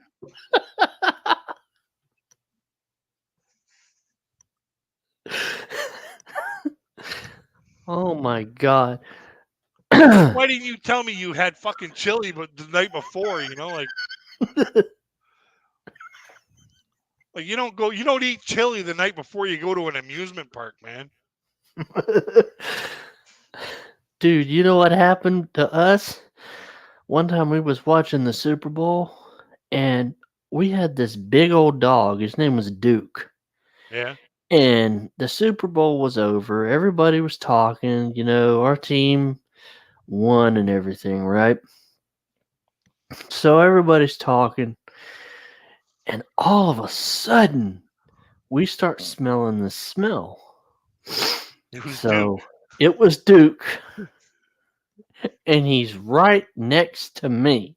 So I stand up and I start walking toward the door. He does it again. So everybody starts walking out the door to the outside. Yeah. I bet the dog did that so this way you can eat the snacks. Fucking chili's all mine now. And God, it smelled like a rotten sewer. Ugh, it was horrible. Oh yeah. Yeah, like have you ever watched dog food being made? Well, obviously not. Yeah. But when they make dog food, it's actually under more scrutiny than people food, which is kind of funny, really. Uh-huh. But the spices that they put in it and the unpounded flour that they make it with, Mm-hmm. okay, Yeah. they get all this shit together. Freaking, it's interesting. And then they shoot it through this tube, and then this blade comes and cuts it off at the right length, and then it bakes. Okay. Mm-hmm. Well, they do the same thing for people food when it comes to freaking, like pastas and whatever like that. But when they make dog food, there's extra things in there to make their shit smell bad, so they don't turn around and fucking eat it. Mm-mm. Like, obviously, like in our mind, you gotta make the dog shit smell bad so they don't turn around and eat it. Uh-huh. It doesn't register for the normal thinking person. Like, Hmm. we already know shit smells bad. I'm not fucking turning around going, hey, look at that lump in the toilet bowl. Nom, nom, nom, nom. No, you don't see people doing that. But animals, they'll turn around freaking, whop. I'm not done eating that yet, Could you just imagine if Cockeye the cat You know, I'm sure P's probably walked in the house and Cockeyes already taken a shit somewhere. Thing about it is cats like to go in the freaking sand. Okay, so when you put out a cat litter, oh Uh-huh. yeah, they'll find it and they'll go right to it and go, oh, this smells like a really good place to take a shit. And then they bury it. But the thing about it is they're not very neat when they bury it. They just freaking they spat that shit out. They spat those little pebbles all over the place. Next thing you know, you freaking come across there with your freaking shoes on, you slip on, it's like, and then you end up on your back in the freaking middle of your kitchen. Man, fucking want to make that cat shit outside from now on. Fuck. I don't even know how P does it. I can't stand cats being on the table. Mm. Okay, like I had a cat. His name was Stanley. Uh-huh. That fucker jumped up on the table once. I backhanded him. He landed. He flew across the room, landed on the other side of the room. Well, let me tell you, that cat never jumped on the fucking table anymore or the counter. Damn. I backhanded it once. And then another time I was sleeping. We always let the cat out before we go to bed. Mm-hmm. But we didn't even know the cat was in the house. Mm. It was in the middle of winter. Back in the 70s, late 70s. Okay. Mm-hmm. And back then we'd get fucking snow. We get 4 feet of snow. So here we are, middle of winter, got the freaking the wood burning stove going, and it's nice and warm inside the house. Mm-hmm. And we used to burn railroad ties, which, like freaking you open the windows and freaking all day long, even in the wintertime, and freaking just to air out the freaking place because it gets so hot in there. We didn't have snow 4 feet away from the house. Mm-hmm. But after that, then all of a sudden you start getting these 4-foot snowbanks. Well, this cat hid inside the house because it wanted to stay warm, obviously. So in the middle of the night, he decided he wanted to go out, and he goes downstairs to the door, realized nobody was letting him out, so he started meowing at the bottom of the steps, making his way all the way up. Well, we're all sound sleepers. Nobody's waking up. And all of a sudden, he's up at the top of the stairs, meowing his face off. Jumps up on my bed, starts going to the bathroom on my foot. Well, freaking, as soon as I felt the cat starting to pee on my foot, I was like, no. I reach over, I grab that cat real quick, open up the window, and I threw it out the fucking window. I was on the second floor. Threw it out the window. He ended up landing on the fucking neighbor's house roof in 4 feet of snow. And the cat did the freaking barrel roll down the snowbank of the house of the roof. Mm-hmm. Like, and I'm sitting there watching it, and then landed in this freaking 6-foot snowbank at the end of the on the bottom, like on the ground. Okay, because the wind blows around and freaking you get the snow built up. So there's about a 6-foot snowbank there, and this cat landed right in that snowbank. It took that cat probably about 10 minutes to get out of that snowbank, dig itself out of that snowbank. But he was like, I was warm just a minute ago. And all of a sudden, now I'm in a snowbank. All of a sudden, now I live in an igloo, But yeah, that was the last time. After that, the cat wanted out. He made sure that, it's 8 o'clock. Time to go outside. Meow, get me out of here. I don't want to get thrown off the fucking roof again. Damn. I really didn't like that cat. After a while, and then the only person that liked the cat was my dad. Oh my god. Okay, and then ain't have it. Like the cat would just lose its fucking mind when my dad got home from work, and he would run out in front of my dad every time when he was backing into the driveway. Well, this one time, the fucking cat didn't time it right, and my dad ended up fucking running the cat over. And I'm sitting there watching him. I'm like, whoa. And my dad just waves at me out the back, the back window. because he's just sitting there backing up. Sees me waving at him. He just waves back, and all of a sudden runs over the cat. And then right as soon as he did that, I dropped. I was laughing so hard. I was like, the only person that cat trusted was my dad, and he was by fate the one to run him over. Bye bye, cat.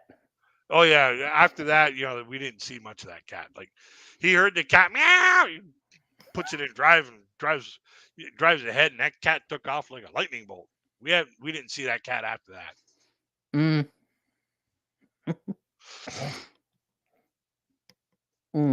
But I don't know what it is about Pete and cats. Like, I cat could lady. not. Huh? She's a cat lady. Like I like cats too, but I like the bigger ones, like the lions and tigers and panthers and cheetahs, and those kind of cats. The kind of cats that you shouldn't be having in your house. Mm-hmm. Can you imagine having a pet lion? I'd call it Kit Kat. You know why? Because when I call the cat to come over and meet the company that I have come over, Kit Kat. As soon as that cat come around the corner, roar, my friends would be going, "Oh, give me a break." Yep. Give me a break. Give me a break. Break me all to pieces in a Kit Kat bar. Yeah, you better hope that Kit Kat doesn't break a piece of you off. Yeah, I know. But yeah, I've always liked the bigger cats, but the smaller cats, no, they got too much of a fucking attitude. Yeah. Like later on, I'm gonna go and jump on your table and rub my butt all over your tablecloth. Like fuck, cat.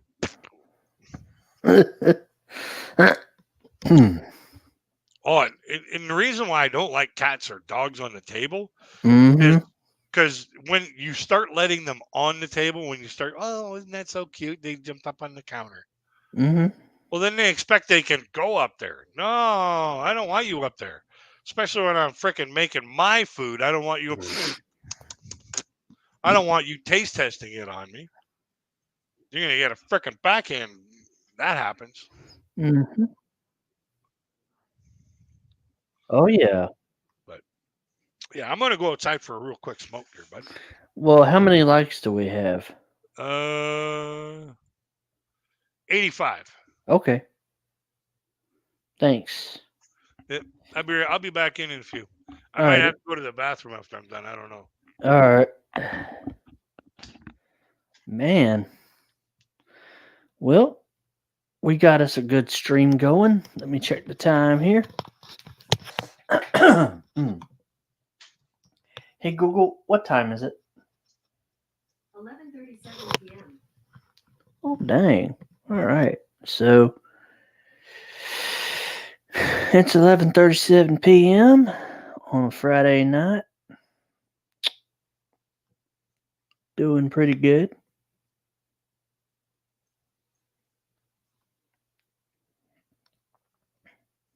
So I hope you all have enjoyed the stream tonight. Hope y'all all enjoyed it.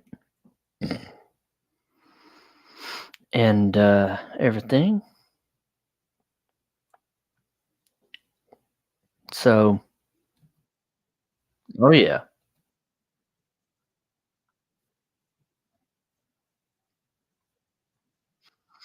Mm.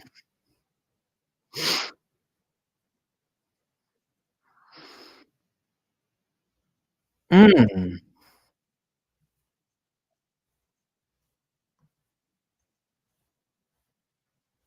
Man, we have a lot of comments in the chat. 501. That's pretty good for a stream like this. I'm very glad to see that everybody had a good time tonight. Very awesome. Very awesome, guys. Thank you. And thank you for the 201 subs. I appreciate that. I really do. I really appreciate that, guys. So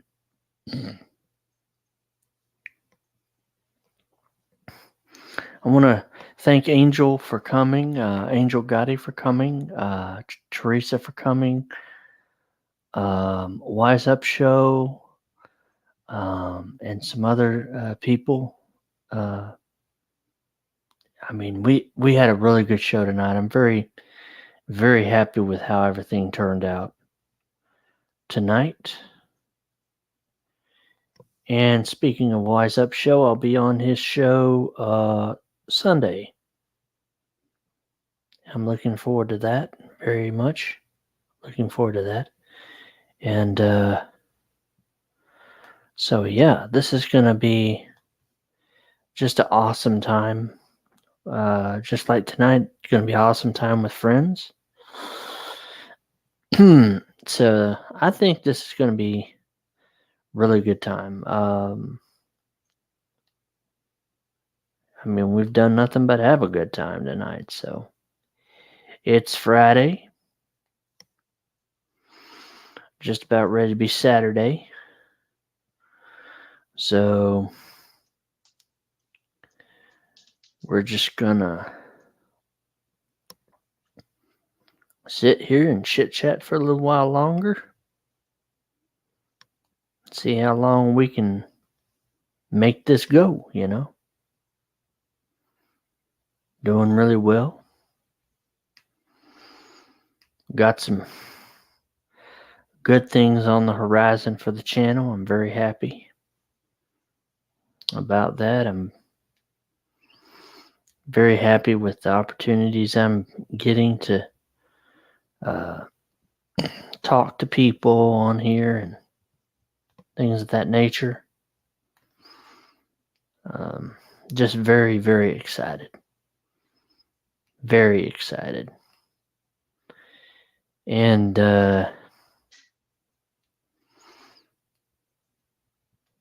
so hope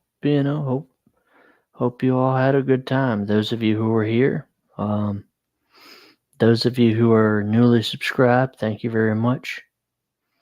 It means a lot. And so, man. Hey, I'm back. Yep, it's awesome. Man, we had such a good show tonight, didn't we? Oh yeah, it's almost midnight. Oh, yeah. I already drank a pot of coffee. Holy shit. Oh, it's nothing. That was So, only the third one for today. Well, so People ask me, how do you sleep with drinking all that coffee? mm, Like a baby. I wake up every 30 seconds, go to the bathroom.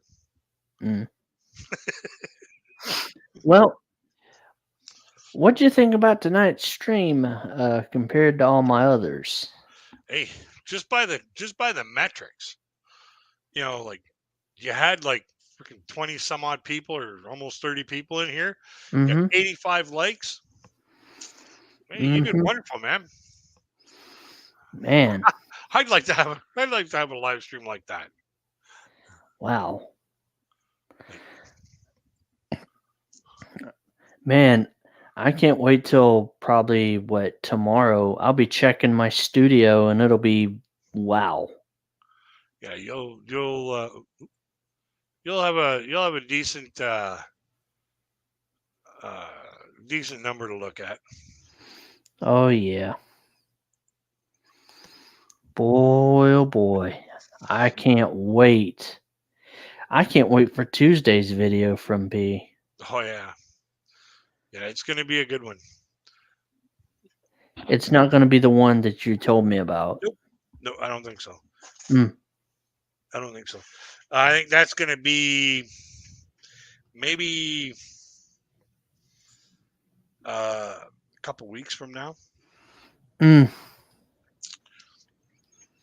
Wow. Yeah, it's something that, you know, as Patreons we got to keep a tight lip on. But all we can say is that something really exciting is going to happen on our channel. Stay tuned. Keep watching. Keep hitting the like. Keep hitting the share. Mm-hmm. You and subscribe if you're not already subscribed, because she's got some wonderful stuff coming out. There's Oh some yeah. really cool things coming down the pipe. Wow. Yeah. Man, oh man. And I knew about it a few weeks before pretty much a lot of the people on the Patreon. What do you mean? Like, that's how often I message P. That's how often we contact each other. Oh wow. Is I contacted her about something, and she said, "Well, I just hope it. I just hope things go the way we want them to before this particular thing happens, because then then we can deal with it then." But Mm. when she said that, she's like, "You're the only one who knows. Don't say anything." I'm like, "Don't worry." Mm. That's all I can say is that there's some exciting things coming down the pipe. Stay tuned, Mm. keep watching, and when it happens, you'll be like, "Oh my god!" Wow. I tell you what, I thought for sure when that dude uploaded that video that he let the cat out of the bag. I haven't seen that video yet. Mm. But Pete, Pete's like, I have to take a look at that when I commented. But boy, let me tell you, whoo, all I can tell you is that Reality Check Files video tomorrow is going to be, it's going to be good. It's going to be an interesting one. Yeah. Probably going to have something to do with, now this is how you have a proper debate. Yep. Because, Coach Eli and I, we had our differences, but we kept our level heads. Mm-hmm. We kept our cool. We didn't shout at each other. We didn't try to make each other agree. Tap out. Yeah, we didn't make each other tap out or agree that our opinion was better than the other person's. Mm-hmm. Just let our opinion be known, and this is how you feel. This is how I feel. This is where we differ. We can still be friends. And I've been on. I've not been on his show, but I've been in the chat on a couple of his walking streams since then. Mm-hmm. And he's always like, hey, he's always been really cool with me. So Yeah. he's a good guy. Yeah. Except when someone tries to bring drama his way, then he. Yeah. Yeah, leave your drama at the door. Yep. Because you want to bring drama. You want to freaking cause drama. Mm-hmm. I personally got no use for people like that. Nope. The Anonymous Network, or Tuda, man, he has his ear on the whole thing. Yeah. Yeah. But I just gotta keep the head down, grind it away. Mm-hmm. Yeah. And let trolls be the trolls. YouTube's eventually gonna shut them down. Yep. Because they're just gonna get what they want to do, or what trolls end up doing is they end up getting so nasty that YouTube is gonna say, listen, you're not, this is not, in line with what our sponsors want to align themselves with. Mm-hmm. So eventually YouTube's basically going to say, nope, get out. You're no longer abiding to, you've not abided to the terms and conditions for so long. Yeah, we're not dealing with you anymore. Bye-bye. Mm-hmm. Bye. Yep. And I wish there was some more people at YouTube to watch over content like that, like when it comes to reaction channels, especially Mm-hmm. because especially when it comes to live streams, like some things on live streams they get slipped in Mm-hmm. and slip through the cracks, and I think that's why some channels prefer to do Mm-hmm. live streams over full length content because they can slip those things in because it wasn't more than like this portion of my entire video. My entire video is 4.5 hours long. I use maybe a minute. Well, there's 480 minutes in 4 hours. So I didn't use that much in comparison to the whole video. It doesn't matter how much you use, it's what you do with it. Mm-hmm. And that's what a lot of these reaction channels don't understand. You have to make something of the content that you're using in order to keep claiming it as fair use. You Yep. have to transform it. And some of these reaction channels, their idea of transforming it is to make fun of it, to basically make fun of the content creator, which is Mm-hmm. totally against the law. Yep. To bash, to humiliate, to intimidate other content. Like I just wish that like more would be done about content like that. Mm-hmm. So this way here YouTube becomes more of a safe haven to play and Mm-hmm. show up. Yeah. So all we can do is just hope that eventually the trolls get their freaking way, or not get their way, but get their due, and Mm-hmm. get pushed back under the bridge where they fucking belong. Yep. Yep. And that's what we're hoping. So I think tomorrow's going to be very interesting. Yep. Yep. It's going to be very interesting because people are going to. I think people are going to send Reality Check Files links to different things, and I mean he's starting to get away from those two. Yep. And he's starting to focus on other things. Yeah. He's starting to focus. I can see he's starting to focus more on this is the positive way to deal with this, Mm-hmm. rather than this is not how you deal with this, but Mm-hmm. this is how you deal with this. This is Mm-hmm. how you do this. This is not how, instead of not how you do this. This is how you're supposed to do this. Mm-hmm. So Yeah. and hopefully some of these other channels would pick up some lessons. But we know that once a troll, always a troll. Mm-hmm. All they're going to do is say, "No, I'm going to do things my way." Mm-hmm. Okay, Karen. Yep. Exactly. Well, take a look at that Karen that got busted in Dubai. Mm-hmm. She got busted in Dubai for yelling and screaming at a guy, which, women are not allowed to yell and scream at anybody in Dubai. But this chick fucking went off on this dude. Mm-hmm. And she's forgive my say, African American drama queen. Mm-hmm. And she just went completely ballistic on this guy and freaking started yelling and screaming, got put in jail for losing her shit.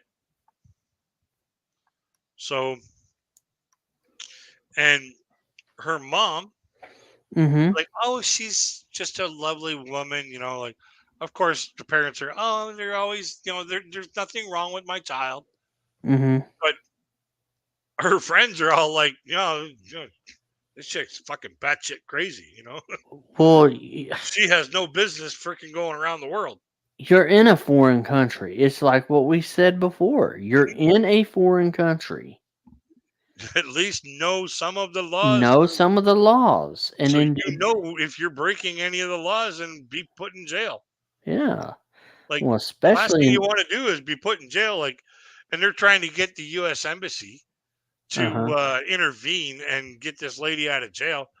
And apparently, the U.S. Embassy's like, we ain't doing shit. Fuck her. Well, you broke the laws of Dubai. That's what Yeah. deserves to happen to you. Oh yeah. And apparently, like she's gonna. From what I would gather, okay, I'm just making a speculation on this. From Hmm. what I gather, is she could be facing enough jail time that she could lose her job in the States.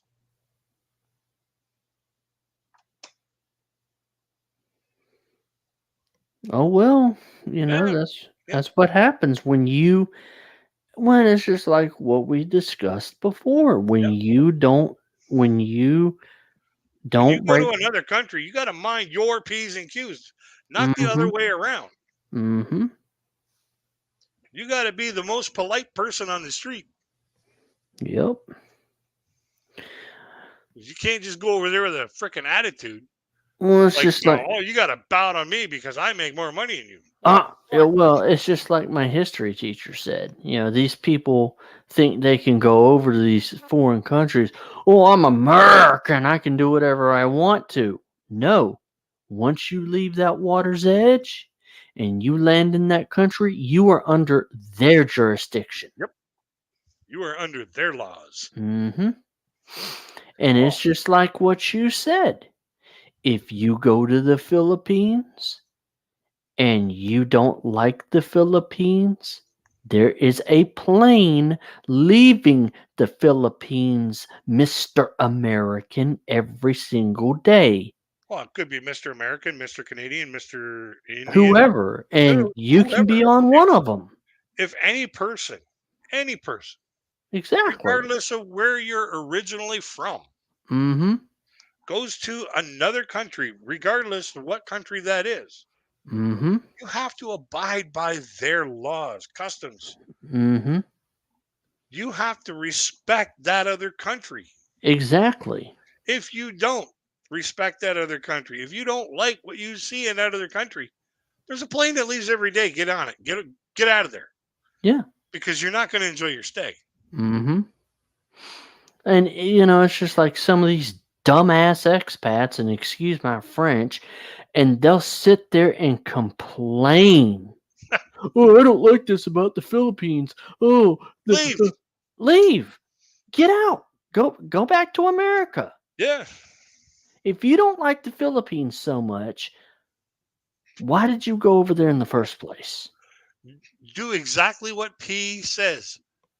Make sure you have an exit strategy. Mm-hmm. And it right goes in line with what I said before. There's a plane that leaves every day. Be on fucking one of them. Yeah. Oh, but you know what's going to happen. Oh, Crazy Kid and RJ. They're at it again. Oh, they're racist. They're racist. What does race have anything to do with it? We're not talking about the Philippines. We're talking about these dumbass American expats who think they know everything about the Philippines, and then they go. Not just American expats.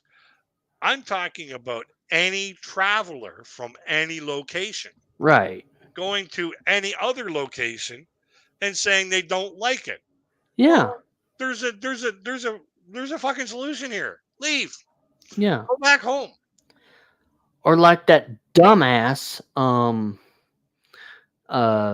Sunshine Shoulders telling people feed them. Yeah, doing the 4 F's. Yeah, the 4 F's. You know what? If that would have been my daughter and that son of a bitch said that about my kid, I'd have told him, you get the fuck out of my country and don't ever come back. That's why, Crazy Kid, I don't trust any of these American expat vloggers. The only American expat vlogger that I have any fucking use for is Old Dog New Tricks. Yep. I like Mike's Philippine retirement too. Well, I can say that, you Jimmy know, Irish says, RJ and Crazy Kid, how are you? We're doing good. we're doing Respect is good. a word that only exists amongst a small few. You are Hmm. absolutely correct. You are absolutely right. Absolutely right. And you know And what? It all goes down to common sense. And the hmm biggest problem about common sense is it's really not all that common. yeah, yeah. You know, it's like these idiots that go over to the Philippines and yeah, and I tell this is what okay, this is what I like about Paul. And there's some people like my friend Allo De Winter. I like him. He's an expat, but he's not from America. He's from Sweden, Okay. but he's half Filipino. I like Allo De Winter, but some of these others, and I only have experience with the Americans because they're the ones that I have the experience with. Yeah. Um, I had this one American expat tell me, "Oh, America sucks. That's the reason why I moved to the Philippines." And I told the guy, I said, I don't have that luxury. I don't have the luxury of moving to the Philippines. Yeah. I have to stay because the services that I get through the state, they're specialized services I get through the state of Florida Yeah. to help me. Yeah. Oh, but RJ, you can get those services in the Philippines. No, I can't. Once you leave the state, those state benefits go away. Mm-hmm. I said It's I just like cannot me get. with my pension. Yeah, I said I can't get the services I get. If I leave the. I said, how do you know? Oh well, I said you don't know. Yeah. I said because you didn't do your homework. I said so. Shut up. You don't know what you're talking about. You're giving people bad information. Like I almost lost my friggin' benefits once. Mm-hmm. And it wasn't even my fault. Mm-hmm. Okay.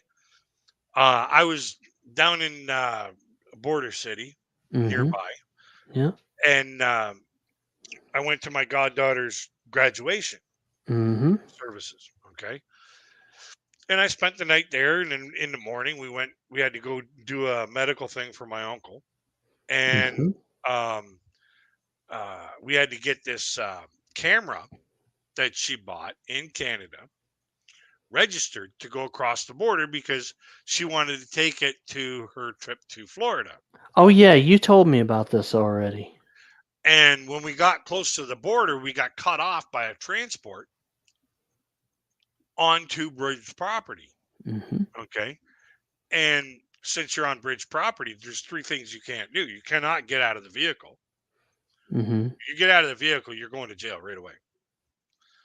You cannot turn around because you turn around, you're going to freaking get pulled over and thrown in jail. And, so you got to, like, there's only actually two things that you can't do. So you got to freaking go across the border. Mm-hmm. Well, I didn't have a passport. You need a passport to cross the border. And my benefits stop the minute I leave Ontario. Well, technically, I was on my way out of Ontario because I was going to the United States because we got pulled or got cut off and pushed on the bridge property. So we ended up having to go take this route and come back and got back to Canada in Ontario within about 10 minutes. Okay. It only took us about 10 minutes to take this little route. Mm-hmm. So we took care of, the camera, the deal with the camera. Mm-hmm. Well, before the end of that month, I got a phone call from my caseworker saying, "You left the country." I was like, "Did you see how long I was out of the country?"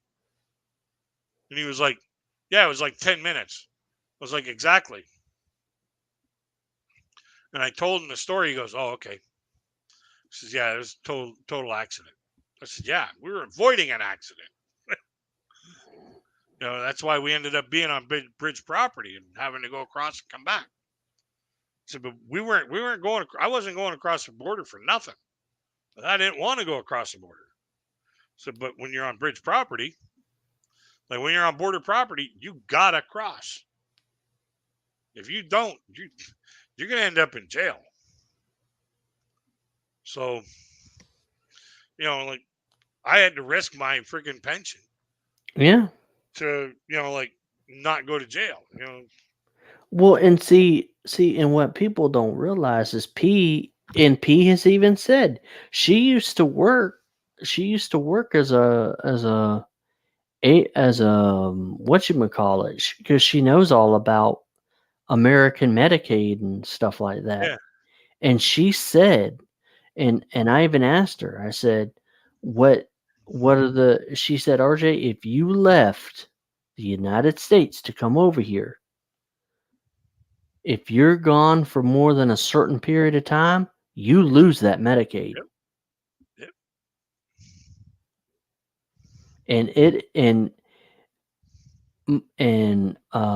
Yeah, you got to get that shit all set up yeah. beforehand, like months beforehand. Mm-hmm. Same thing with your accounts.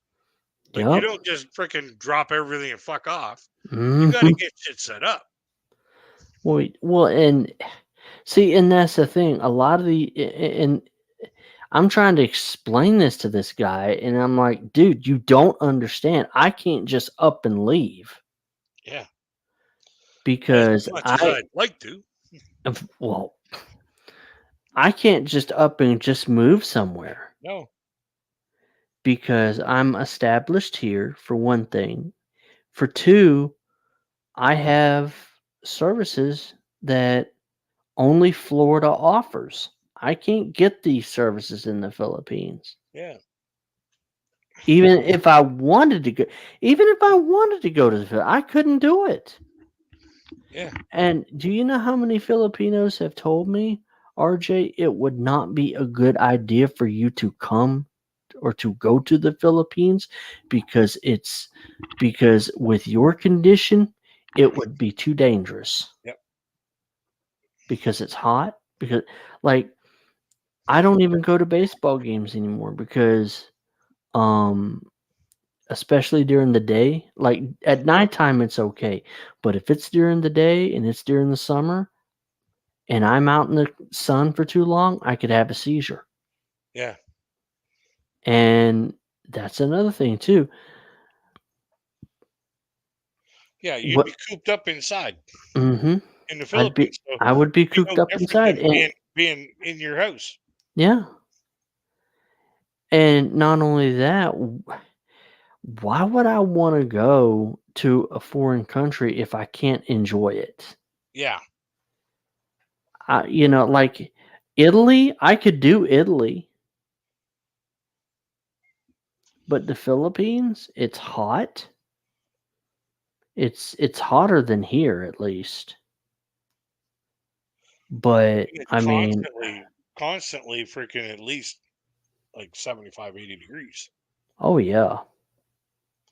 And for me, perfect.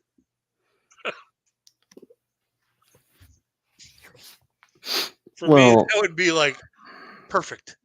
I'd be like right in my tree. Wow. And the thing about it is like I come from a cold country. Mm-hmm. A country that gets really fucking cold. Okay. Like, well, Canada is like right near the freaking North Pole. Not really. There's parts of it, isn't there? Well, our most northern region is still thousands of miles away from the North Pole. Okay. Like, there's a lot of freaking water between Canada and Antarctica. Or Canada and the the ice cap on the top of the planet that makes the North Pole. So, like, there's literally thousands of miles between the northern Canadian border and the North Pole. So, Yeah. And there's thousands of miles between the northern tip of Canada and the southern tip of Canada. Mm-hmm. So, and I live closest to the most southern tip of Canada. Mm. And I'll bet you it gets freaking cold during the winter. Yeah, you would not like it because the snow plows push the snow up onto the sidewalk, and then we have a snow plow that goes on the sidewalk that leaves 2 inches of freaking slush, Mm. 2 inches of ice. So walking on the ice, like you slip and fall all the time. Mm-hmm. So yeah, you would not like it here in like late December, January, February, even into the middle of March. Mm. After about the middle of March, it starts to warm up a little bit, and then it starts, the zipper effect that I mentioned before, where one day it's like fucking 80 degrees, the next day it's like 20. Mm. Mm. Man. So, and for me, when the Mhm. weather does that, yeah, I'm a fucking basket full of shit. So, Wow. but yeah, I think I'm gonna get heading out, dude. I'm starting to get tired. I got no more coffee. Okay. I run out of coffee. I got no more bubble gum to chew. And I Yep. came here to chew coffee or chew bubble gum and drink coffee, and I'm all out of both. Oh boy. So What time is it actually? it's 10 after 12. Alrighty. All right. So, well, thank you for coming on, Chris Kid, and Yeah, thanks for inviting everybody me in. else. And hopefully everybody has a good night. If you haven't What was the subscribed name of already, that other channel there that did the interview with P?